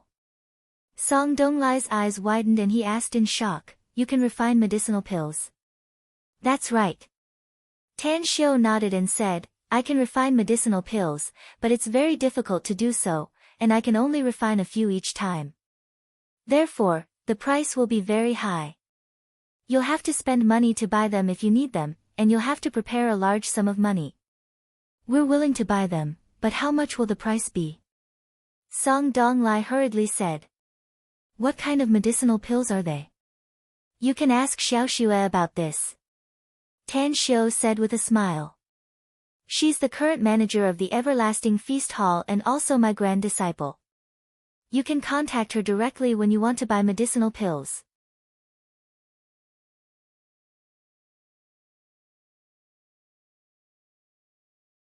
Chapter 9-10. The heat wave swept away the fishy smell of the sea, drifting along with the sound of the raging waves hitting the shore. A black Mercedes-Benz SUV was like a runaway wild horse, roaring and sprinting on the coastal road with the roar of the engine. However, as the four black Land Rover SUVs gradually caught up from behind, Tan Xiu in the black Mercedes-Benz SUV looked confused. "Do you want me to deal with those cars, boss?" Ghost sat in the front passenger seat with his legs crossed. Ever since he came out of the time matrix, he seemed to have changed into a different person. He was very jumpy and very belligerent. It was as if he had become a particularly impulsive hooligan. Tan Xiu glanced at him and indifferently said, "If you think you have plenty of time, find a woman to fall in love with. I think you have too much anger inside and need to vent it out." Ugh, Spectre's frivolous expression instantly froze. He looked at Tan Xiu with a hollow smile and directly turned his head to look out the window. Inwardly, he snorted and muttered, "Who said I didn't find one? 3 days ago, I talked about life and ideals with 6 beauties, and then rolled the sheets." In the driver's seat, Gu Tao gripped the steering wheel with eyes gleaming. As the car sped up, a few minutes later, he turned his head and reported, "Boss, there are 4 cars in front of us. They are the same type of cars that are chasing us." "Stop the car," said Tan Xiu. Gu Tao nodded and slowed down the car to stop the car on the roadside. Zhang Ju, who was sitting next to Tan Xiu, quickly got off the car and went to the other side. After opening the door for Tan Xiu, he said in a low voice, "Boss, there are 8 cars and 16 people. Judging from their appearance, they should be martial arts practitioners." Tan Xiu got off the car. After lighting a cigarette, he looked at the 16 people coming from the front and the back. His eyes finally fell on the leader of the 8 people in front. "Mr. Tang." The person who came was a gentleman, wearing gold-rimmed glasses, holding a briefcase in his hand, and wearing a designer suit that fit him very well. The way he looked at Tan Xiu was also very respectful. Tan Xiu sized him up a few times before looking at the turbulent sea and indifferently said, "Are you looking for trouble by blocking me on the coastal road with such fanfare? Or did he come to ask for help? Let me say this first, if you want to cause trouble, then come at me. If you want help, then get the hell out of here. I don't have time." The refined middle-aged man chuckled and said, "We're not looking for trouble or help, Mr. Tang. It's my wife who wants to see you. I'm busy." Tan Xiu was in a hurry to go to country tea. How could he have the leisure to see Madam? The middle-aged man's expression turned stiff and he immediately let out a dry smile. "Mr. Tang, I'm Sun Bo, the general manager's assistant of the Ouyang Group. My madam is just a few kilometers away by the seaside. We naturally won't dare to stop you if you don't want to see her. I'll immediately go back and report to her." Ouyang Group. "Madam?" With a strange expression, Tan Xiu asked, "Who is she to Ouyang Lulu?" The middle-aged man smiled and said, "She is the eldest Mrs. Mother." Fuck. Tan Xiu cursed inwardly. If it were someone else, he would absolutely be disinclined to pay attention to them. But this madam was Ouyang Lulu's mother, his cheap mother-in-law. Even if he was more powerful, he couldn't not give her face. After stuffing out the cigarette butt, Tan Xiu forced a smile and said, "You should have told me who she is earlier. Would I have dared to say I don't want to see her? But tell me in advance, why is she looking for me? I'm just an errand boy, Mr. Tang. How would I know this kind of thing? You're the future son-in-law of our Ouyang family. If I knew, I would have told you in advance." Cough, cough, Tan Xiu coughed a few times and waved his hand. "Get in the car and lead the way." A few minutes later, the convoy stopped on the coastal road a few kilometers away. After Tan Xiu got off the car, he saw a woman in a plain white dress standing on the beach not far away. It was impossible to tell her age from her back. But she stood there with her arms folded, as if she was integrated with the world in front of her, looking very harmonious. She's an expert. Tan Xiu secretly praised her inside. He came behind her alone and said, "You, want to see me?" Mu Qinxin gently turned around and appeared in front of Tan Xiu. A graceful and elegant face with a smiling expression appeared on the corner of her mouth. Her appearance was somewhat similar to Ouyang Lulu, but a lot more mature. As the bell on her wrist rang, a somewhat magnetic voice said, "Nice to meet you, Tan Xiu. It's my first time meeting you, Auntie." "You're really younger than I imagined," said Tan Xiu with a smile. Mu Qinxin smiled and suddenly raised her arm to point at the sea, asking, "What do you think about it?" Tan Xiu stared blankly. He really couldn't figure out what kind of medicine Mu Qinxin was selling in her gourd. She inexplicably looked for him and even talked about an irrelevant topic. However, he still said, "The sea contains hundreds of rivers and is vast and boundless. It's full of auspiciousness and crisis. It contains infinite treasures and also has endless killing traps." "What else?" asked Mu Qinxin with a faint smile. "What else?" Tan Xiu really couldn't figure out what she was thinking about. He thought for a moment and asked, "Which aspect do you mean, Auntie?" Mu Qinxin smiled and said, "What is it in your eyes? Is it big or not?" Tan Xiu shook his head and said, "Water is the foundation of man, and the sea is the container of water. Be it this sea in front of you or all the oceans on earth, they are all pitifully small in my eyes." "Pitifully small?" asked Mu Qinxin. "Can you conquer it?" Mu Qinxin asked. "Time. I need time," said Tan Xiu proudly. "Give me some time.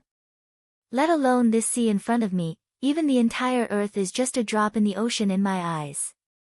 Mu Qinxin nodded and said, "If I want the entire earth to be just a drop in the ocean in my eyes, what do you think I can do?"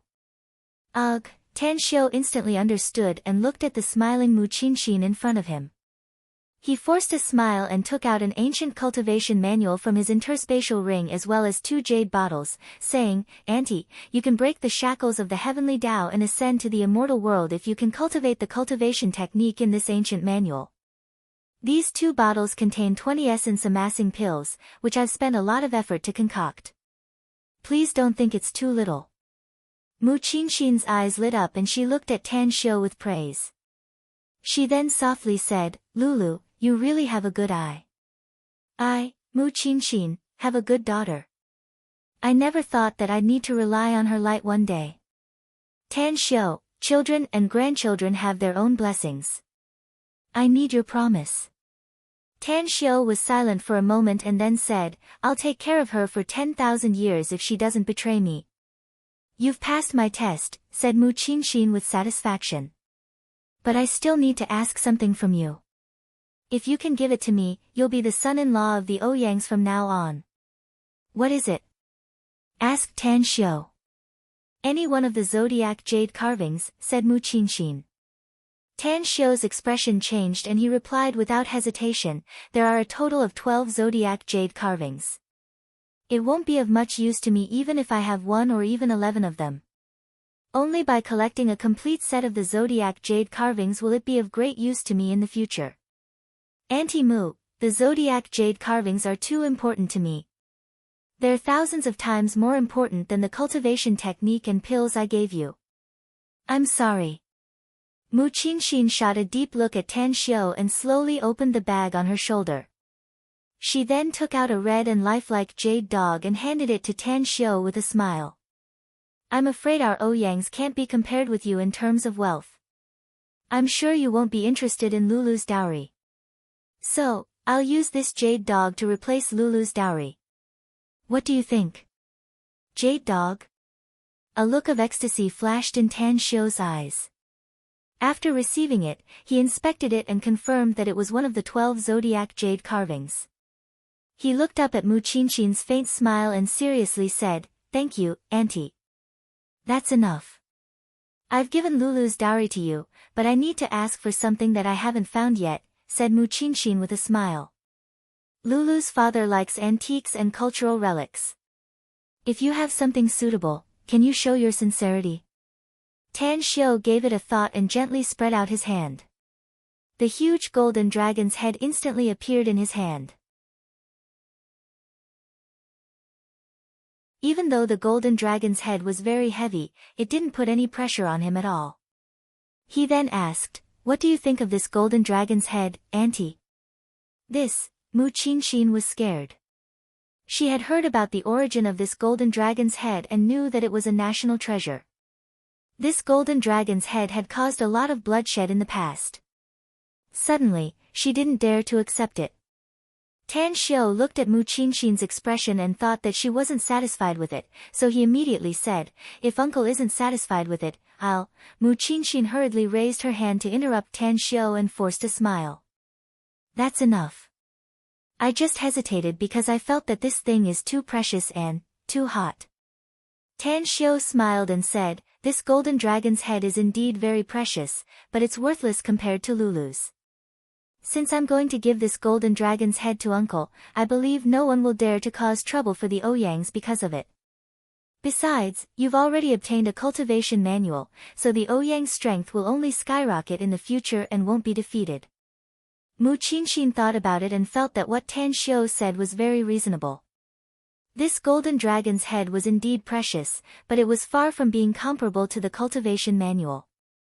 She even dared to accept a cultivation manual, let alone this golden dragon's head?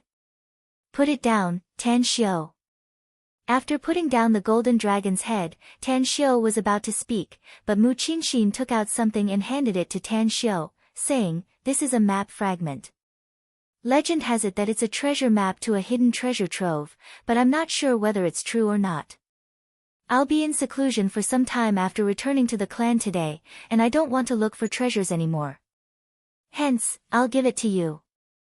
You can look for it later if you're interested." "Treasure map? Incomplete map?" Tan Xiu looked at the many patterns on the sheepskin scroll and his expression suddenly moved. He faintly felt that the terrain marked on this sheepskin scroll was somewhat familiar.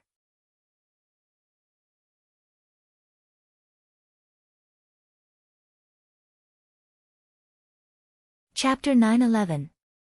The scorching hot summer sun didn't bring the slightest discomfort to Tan Xiu. On the contrary, he felt comfortable all over his body along with the sea breeze. He felt particularly satisfied even if he had to give away an ancient cultivation manual, 2 bottles of elixirs, and a golden dragon head. The jade dog. He had obtained the jade ox, tiger, dragon, rabbit, monkey, rooster, and dog. Adding the jade dog in his hand, he now had a total of 7 zodiac jade carvings.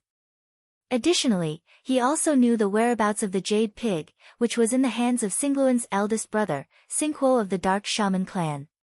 Furthermore, Miao Wentong seemed to have news about another zodiac jade carving. "It's almost time, boss."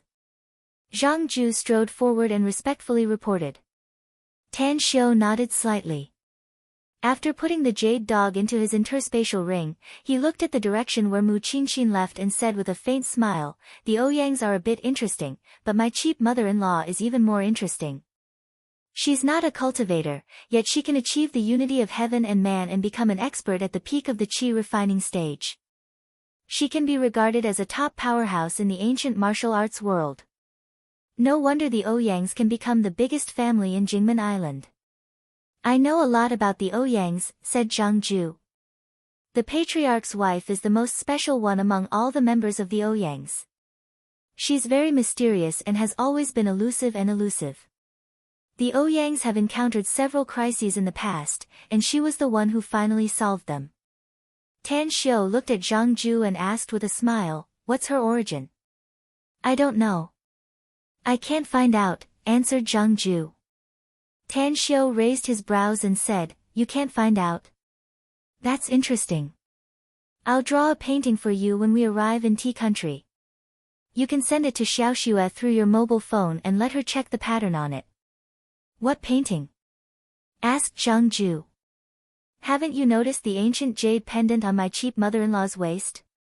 Tan Xiu said. "People who wear this kind of jade pendant usually use it to show their identity."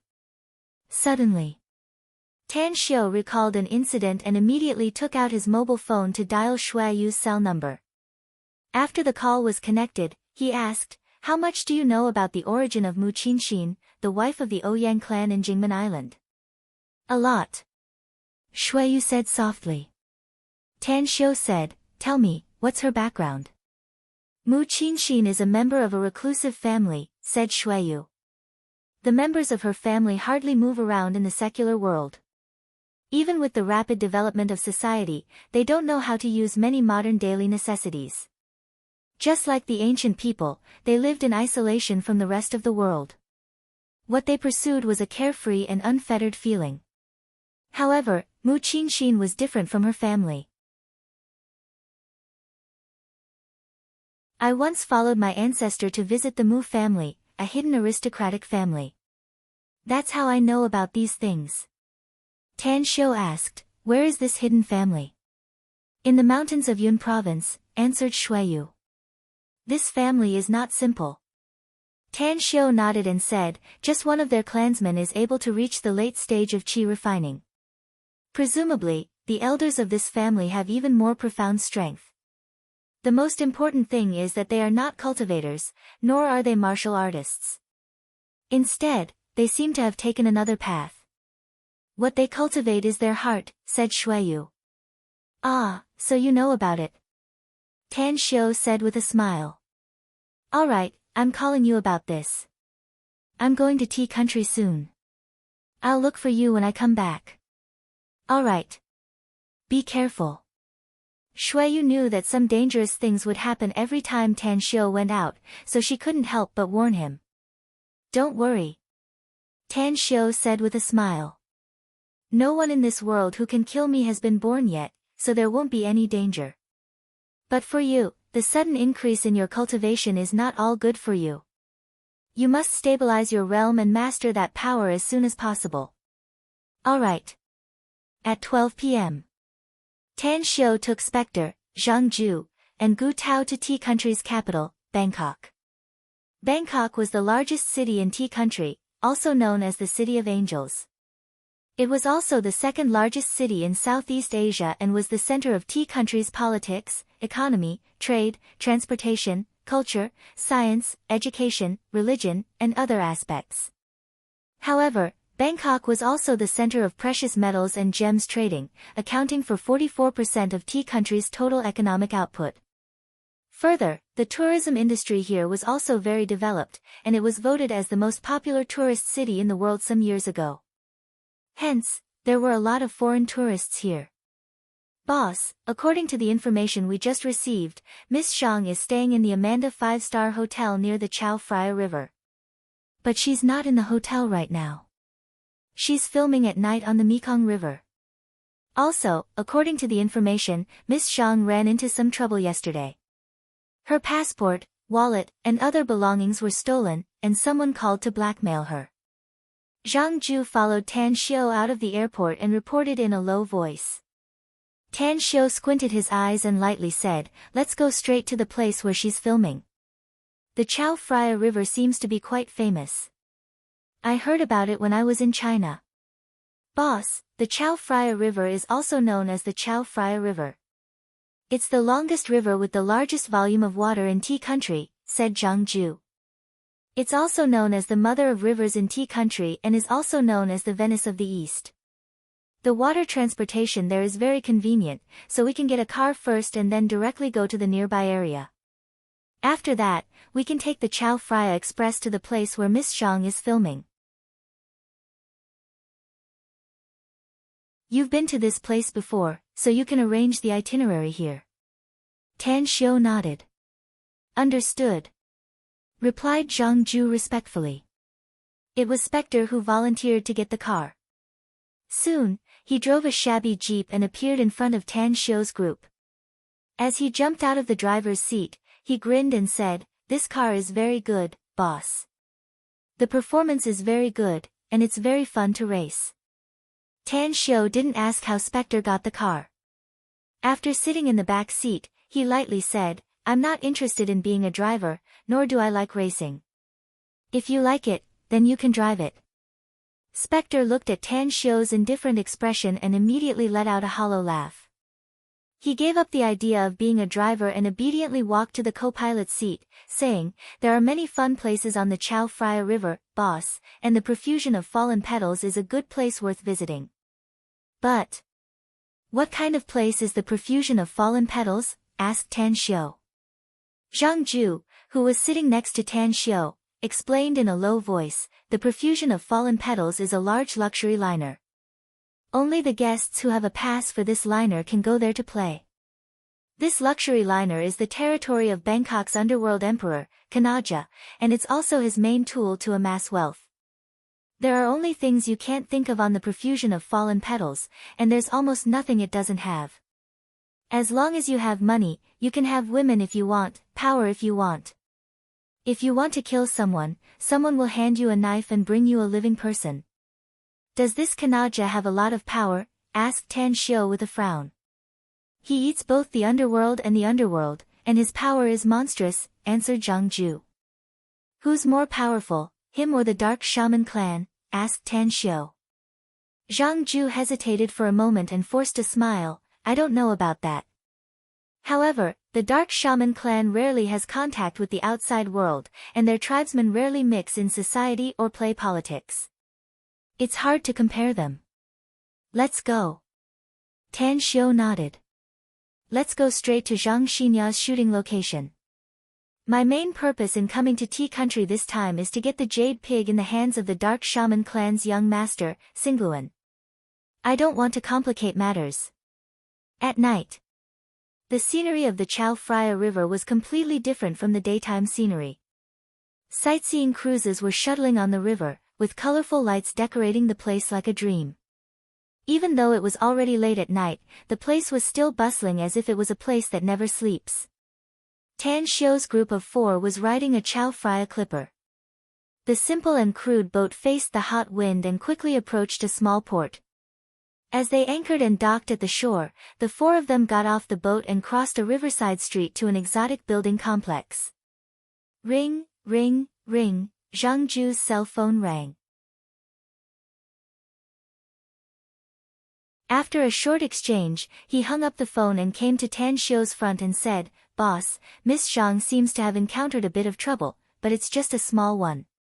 Her bodyguard has solved it. However, I just got the news that the other party's background is a bit problematic. If it's not dealt with in time, perhaps Miss Zhang's shooting will not go smoothly." "What is it?" asked Tan Xiu. "Someone wanted to invite Miss Zhang to have a late-night snack, but she refused," said Zhang Ju. "The other party provoked her and got beaten by her bodyguard." Ring, ring, ring. At this moment, Tan Xiu's cell phone suddenly rang. He took it out and looked at the screen before answering the call. "Cousin, are you looking for me about Zhang Xinya?" "That's right. I heard that you went to Tea Country. She happened to have encountered some trouble there. Can you go there if it's convenient?" said Chu Yi. "One of the purposes of my coming here is to see her," said Tan Xiu. "Also, I want to tell you something. Don't arrange any work for her in the near future. If you have already arranged it, just cancel it. She has a mental problem, and it will be very troublesome if she continues like this." "I heard that she has become a workaholic recently," said Chu Yi with a forced smile. "Since you're friends with her, I'll leave this matter to you. I'll suspend all her work." "All right," Tan Xiu replied. After hanging up the phone, he looked at Zhang Ju and said, "Have you asked about the specific location? Lead the way." Zhang Ju replied and led Tan Xiu on foot for a few minutes. They then saw Zhang Xinya's figure in the distance on the bank of the Chao Phraya River. At this moment, she was sitting quietly on a chair, reading the documents in her hands. Four bodyguards, 2 men and 2 women, were vigilantly watching the surroundings.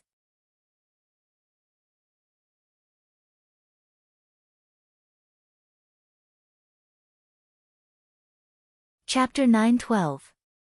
Zhang Xinya was in a terrible mood, be it day or night, in front of others or behind others. The emotional pain made her feel that she couldn't even breathe. Perhaps, only when she devoted all her energy to work would she be able to temporarily forget this pain. Bangkok was very beautiful, but the night view of the Chao Phraya River was even more beautiful. The colorful lights, the liners, and the colorful buildings on both sides of the river were as beautiful as a mirage. However, Zhang Xinya's gloomy mood didn't allow her to appreciate it at all. "Big sis Xinya, please listen to me.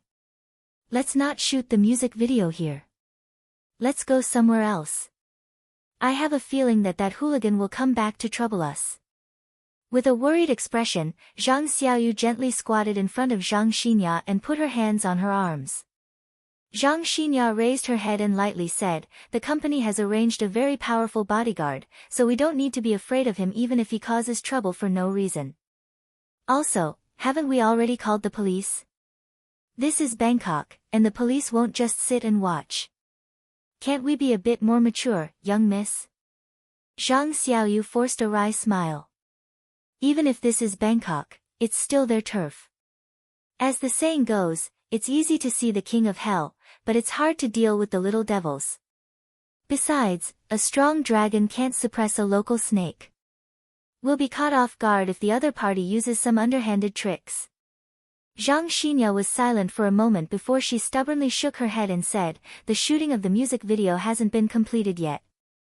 We've worked hard to come here, so we can't give up halfway. Xiaoyu, you don't need to persuade me anymore. You're really stubborn like a bull," said Zhang Xiaoyu helplessly. "Forget it. Stay here if you say so. But you must listen to me and leave with me immediately if you encounter any danger." "All right," Zhang Xinya replied with a flat tone. The face that gave her a sense of security once again appeared in her mind. There was a bit of irritation in her eyes. She couldn't read the documents in her hand anymore, so she shifted her gaze to the distance. My eyesight isn't deceiving me, is it?" Zhang Xinya's expression froze and she suddenly jumped up from the chair. Her eyes were fixated on the handsome figure coming from the distance, and her heartbeat accelerated. "What's wrong with you, big sis Xinya?" Zhang Xiaoyu asked in surprise. She got up and turned to look behind her. Zhang Xinya suddenly closed her eyes. Her excitement was like a dancing flame that was extinguished by a basin of cold water. After shaking her head, she sat back on the chair and murmured, "If you think too much, you will always have hallucinations." Upon seeing Tan Xiu coming, Zhang Xiaoyu immediately looked pleasantly surprised. She hurriedly turned around and grabbed Zhang Xinya's arm, excitedly saying, "You're not hallucinating, sis Xinya. It's really Mr. Tang. Mr. Tang is here." Zhang Xinya opened her eyes again and looked in the direction where Tan Xiu had come from. When she saw the face that had haunted her dreams, she was finally sure that she was not hallucinating. He really came. With his hands in his trouser pockets, Tan Xiu came to Zhang Xinya with a smile and said, "Are you surprised? You didn't expect me to appear here?" Tears. The tears welled up from her eyes and slid down her white cheeks. The pleasant surprise made her unable to control herself. She dashed a few steps forward and threw herself into Tan Xiu's embrace. Her arms hugged Tan Xiu tightly. Tan Xiu thought that she had an accident here, so he was scared and didn't push her away. Instead, he gently patted her back and smilingly said, "Don't worry. I've heard what happened here. They're just some hooligans. No one can hurt you with me here. I miss you." Zhang Xinya sobbed with tears streaming down her face. Tan Xiu's body turned stiff. He could feel Zhang Xinya's slightly trembling body in his arms and could feel her emotions coming from the bottom of her heart. It would be a lie to say that he didn't have the slightest affection for Zhang Xinya. If it were in the past, he might have directly accepted Zhang Xinya. After all, it was very difficult for him to see a woman who loved him so deeply crying in his arms. But there was Zhang Xinyue. Tan Xiu wasn't a man who fell in love with every woman he met. Although he had a good impression of Zhang Xinya, there was still Zhang Xinyue's existence. He and Zhang Xinyue had sex. If he were to promise Zhang Xinya now and promise to be with her, what would happen to Zhang Xinyue? Was it possible for him to have both of them at the same time? Hugging and crying. As time passed by, Zhang Xinya finally controlled her emotions. When she raised her tearful face and looked at Tan Xiu's handsome face, she asked with a trembling voice, Why did you come here?" "I came to Tea Country for a very important matter," said Tan Xiu. "But I got a call from Chu Yi and learned that you're also in Tea Country. Furthermore, you also encountered some trouble here, so I came here directly." You've lost a lot of weight." Zhang Xinya's emotions nearly went out of control again. She looked at Tan Xiu with tearful eyes and said word by word, "I miss you. I miss you when I eat, I miss you when I do things, and I miss you even when I sleep. If I can't see you, I can't sleep well, I can't eat well, and I'm not in good spirits." Tan Xiu opened his mouth, but he didn't know what to say. Zhang Xinya raised her hand and gently pressed it on Tan Xiu's lips. She took a deep breath and said, "Don't say anything. Don't say anything. I'm already very happy to see you.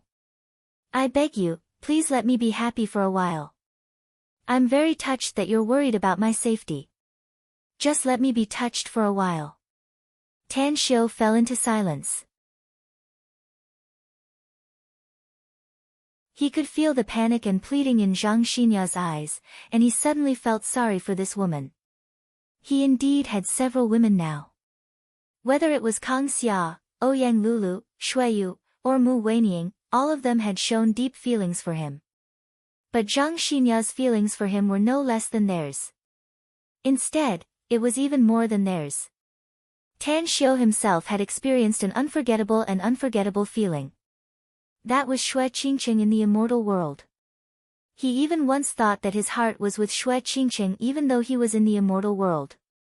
She was the most important world to him. At this moment, Tan Xiu made a decision inwardly. He gently hugged Zhang Xinya and tenderly caressed her long and elegant hair, saying, "Come with me. I need to tell you something." Having said that, he then looked at Zhang Xiaoyu and said, "Notify me to suspend the shooting work. I'll give you 10 minutes to pack up and then we'll leave this place." Zhang Xiaoyu was very excited. She was keenly aware that Tan Xiu actually felt sorry for her big sister Xinya. When a man felt sorry for a woman, it definitely meant that this woman was in his heart. "Let's pack up and go back," Zhang Xiaoyu hurriedly called out. At this time, Spectre quietly came to Tan Xiu's side and whispered, "Some people are monitoring this place, boss. There are 2 groups of people in total, one in the 10 o'clock direction and the other in the 4 o'clock direction. The 10 o'clock direction should be the hooligans and hooligans without any surveillance technology. But the 4 o'clock direction has some skills. They're very good at concealing themselves and are using military products." Tan Xiu slightly furrowed his brows. He instantly released his spiritual sense to cover a radius of 300 to 400 meters. He then found 2 groups of people, especially the 4 o'clock direction. 2 middle-aged men in ordinary attire and appearance were hiding behind an erected billboard, using the cracks of the billboard to observe this direction. "I'll leave the 10 o'clock people to you for interrogation. As for the 2 guys at 4 o'clock, I'll see them later," said Tan Xiu. He then pulled Zhang Xinya's hand and walked away. At the 5-star Amanda Hotel, Tan Xiu followed Zhang Xinya to the business suite where she lived. He watched her go to make tea with a flowery smile. She even took out a pack of yellow Crane Tower cigarettes from her bag and handed it to him. Tan Xiu forced a smile and said, "You don't smoke, do you? Why do you have cigarettes in your bag?" Zhang Xinya blushed and said in a low voice, "I know you smoke. I was just thinking about when I could see you and light a cigarette for you." Tan Xiu opened his mouth and took the cigarette. He let Zhang Xinya carefully light it for him and took a deep puff. Then, he turned to the window and looked at the lights outside. With his back facing Zhang Xinya, he asked, "Do you really like me?" Zhang Xinya's delicate body trembled, but she instantly raised her chin and walked to Tan Xiu's side. Then, she said without hesitation, "I don't like you. It's love. I really love you." Tan Xiu turned around and looked at her firm expression. He forced a smile and shook his head. "Actually, I'm not worthy of your love at all. I'm just a promiscuous man in the eyes of many people. I've had a lot of women, and it's hard to count them with one hand. I've been rejecting you because I can't give you a happy marriage, and I can't love you with all my heart." "I know, but I don't care," said Zhang Xinya. "There's something I don't know how to tell you." Tan Xiu forced a smile. "It's a misunderstanding, but it's also a substantial problem." "What is it?" asked Zhang Xinya, confused. "It's about your younger sister, Zhang Xinyue," said Tan Xiu. "There's something between a man and a woman." "What?" Zhang Xinya's pupils contracted and her complexion instantly turned pale. She looked at Tan Xiu in disbelief. She stepped back a few steps and quickly covered her heart with her right hand. You, please don't misunderstand." Tan Xiu sighed and said, "We did have something between a man and a woman, but there's a reason for it. Do you still remember what happened in Qingqing Mountain? I sent some people to escort you back at that time, while Zhang Xinyue took your place to attend the opening ceremony of the villa complex. But something happened at that time." Tan Xiu recounted everything to Zhang Xinya and finally said, "I was poisoned, and it was a deadly poison. Unless a woman can detoxify me with her body, I'll definitely die."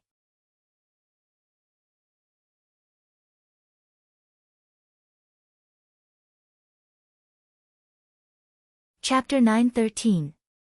With tears on her face, Zhang Xinya stared at Tan Xiu in a daze. She suddenly regretted letting her younger sister, Zhang Xinyue, replace her to attend the opening ceremony of the Golden Goblet Emperor Ga's villa complex. If she was the one who went there, that kind of thing wouldn't have happened between her younger sister and Tan Xiu. And then, She was eager to know what happened later, even though the final fact couldn't be changed. I lost my mind at that time, said Tan Xiu. I didn't know where I was or what happened to me at that time. When I woke up, only then did I know that Zhang Xinyue used her body to detoxify the poison in me and saved my life. I was grateful to her, but I didn't love her. Just when I was in a dilemma, thinking about how to shoulder this responsibility, she told me that it never happened and that she wanted me to keep it a secret forever. Once we leave Qingqing Mountain, we'll never see each other again. The burden in Zhang Xinya's heart was suddenly lifted. She had just thought of countless reasons in her mind, but none of them made her feel better than Tan Xiu's explanation. At this moment, she suddenly felt that what her younger sister did was right. After all, she saved Tan Xiu's life. If it were her, even if she had no feelings for Tan Xiu, it would be very difficult for her to watch him die. Furthermore, Tan Xiu also saved her younger sister's life. Looking at Zhang Xinya's constantly changing expression, Tan Xiu forced a smile and said, I've been suppressing this matter inside my heart. I originally thought that I would never mention it to anyone again in this life, but I don't want to hide it from you now. However, I don't want to hide it from you anymore. Don't blame Zhang Xinyue. If you want to blame someone, blame me. After all, she saved my life. Zhang Xinya's lips squirmed as she shook her head and said, I don't blame her. I'm very grateful to her. She saved the man I love. I already had that kind of relationship with Zhang Xinyue.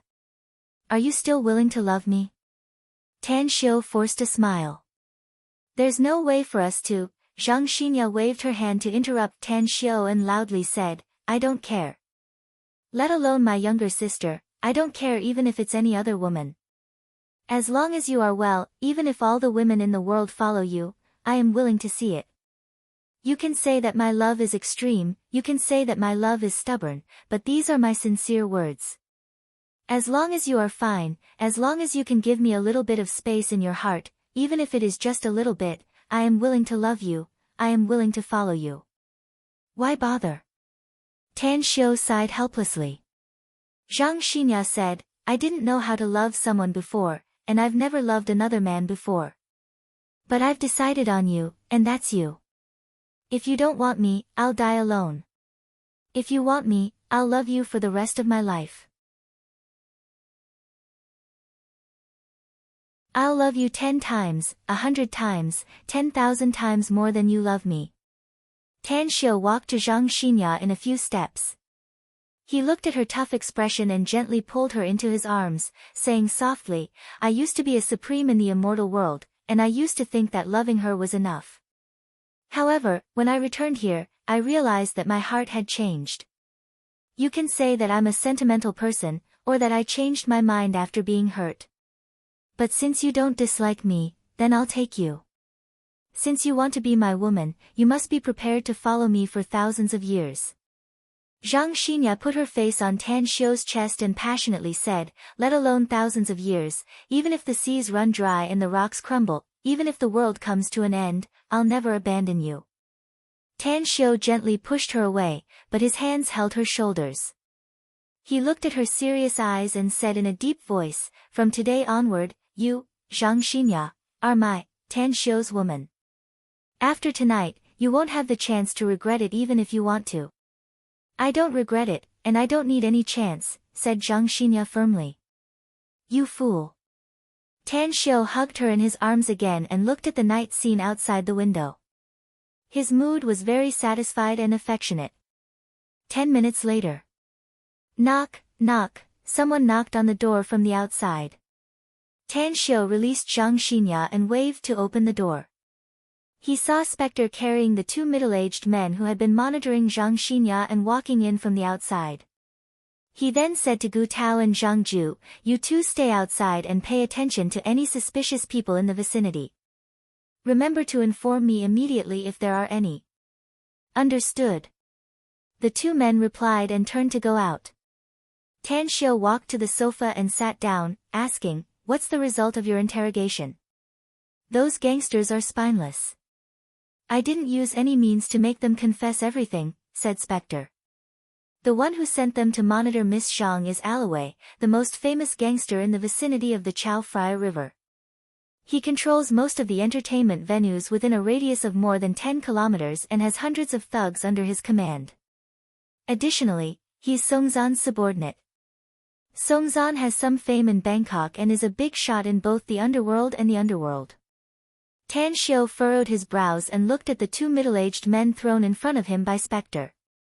He then lightly asked, "Those gangsters are Alloway's men, and Alloway should be the one who was dealt with by Xinya's bodyguards. What about you? Who sent you here?"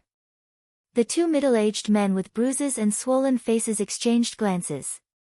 One of them then sneered and said, "You're a foreigner, aren't you? Your English is pretty good. Can you tell us where you're from?" "No, I can't," said Tan Xiu. "Humph," snorted the middle-aged man coldly. "You don't want to tell us who you are, so why do you want us to tell you who we are?"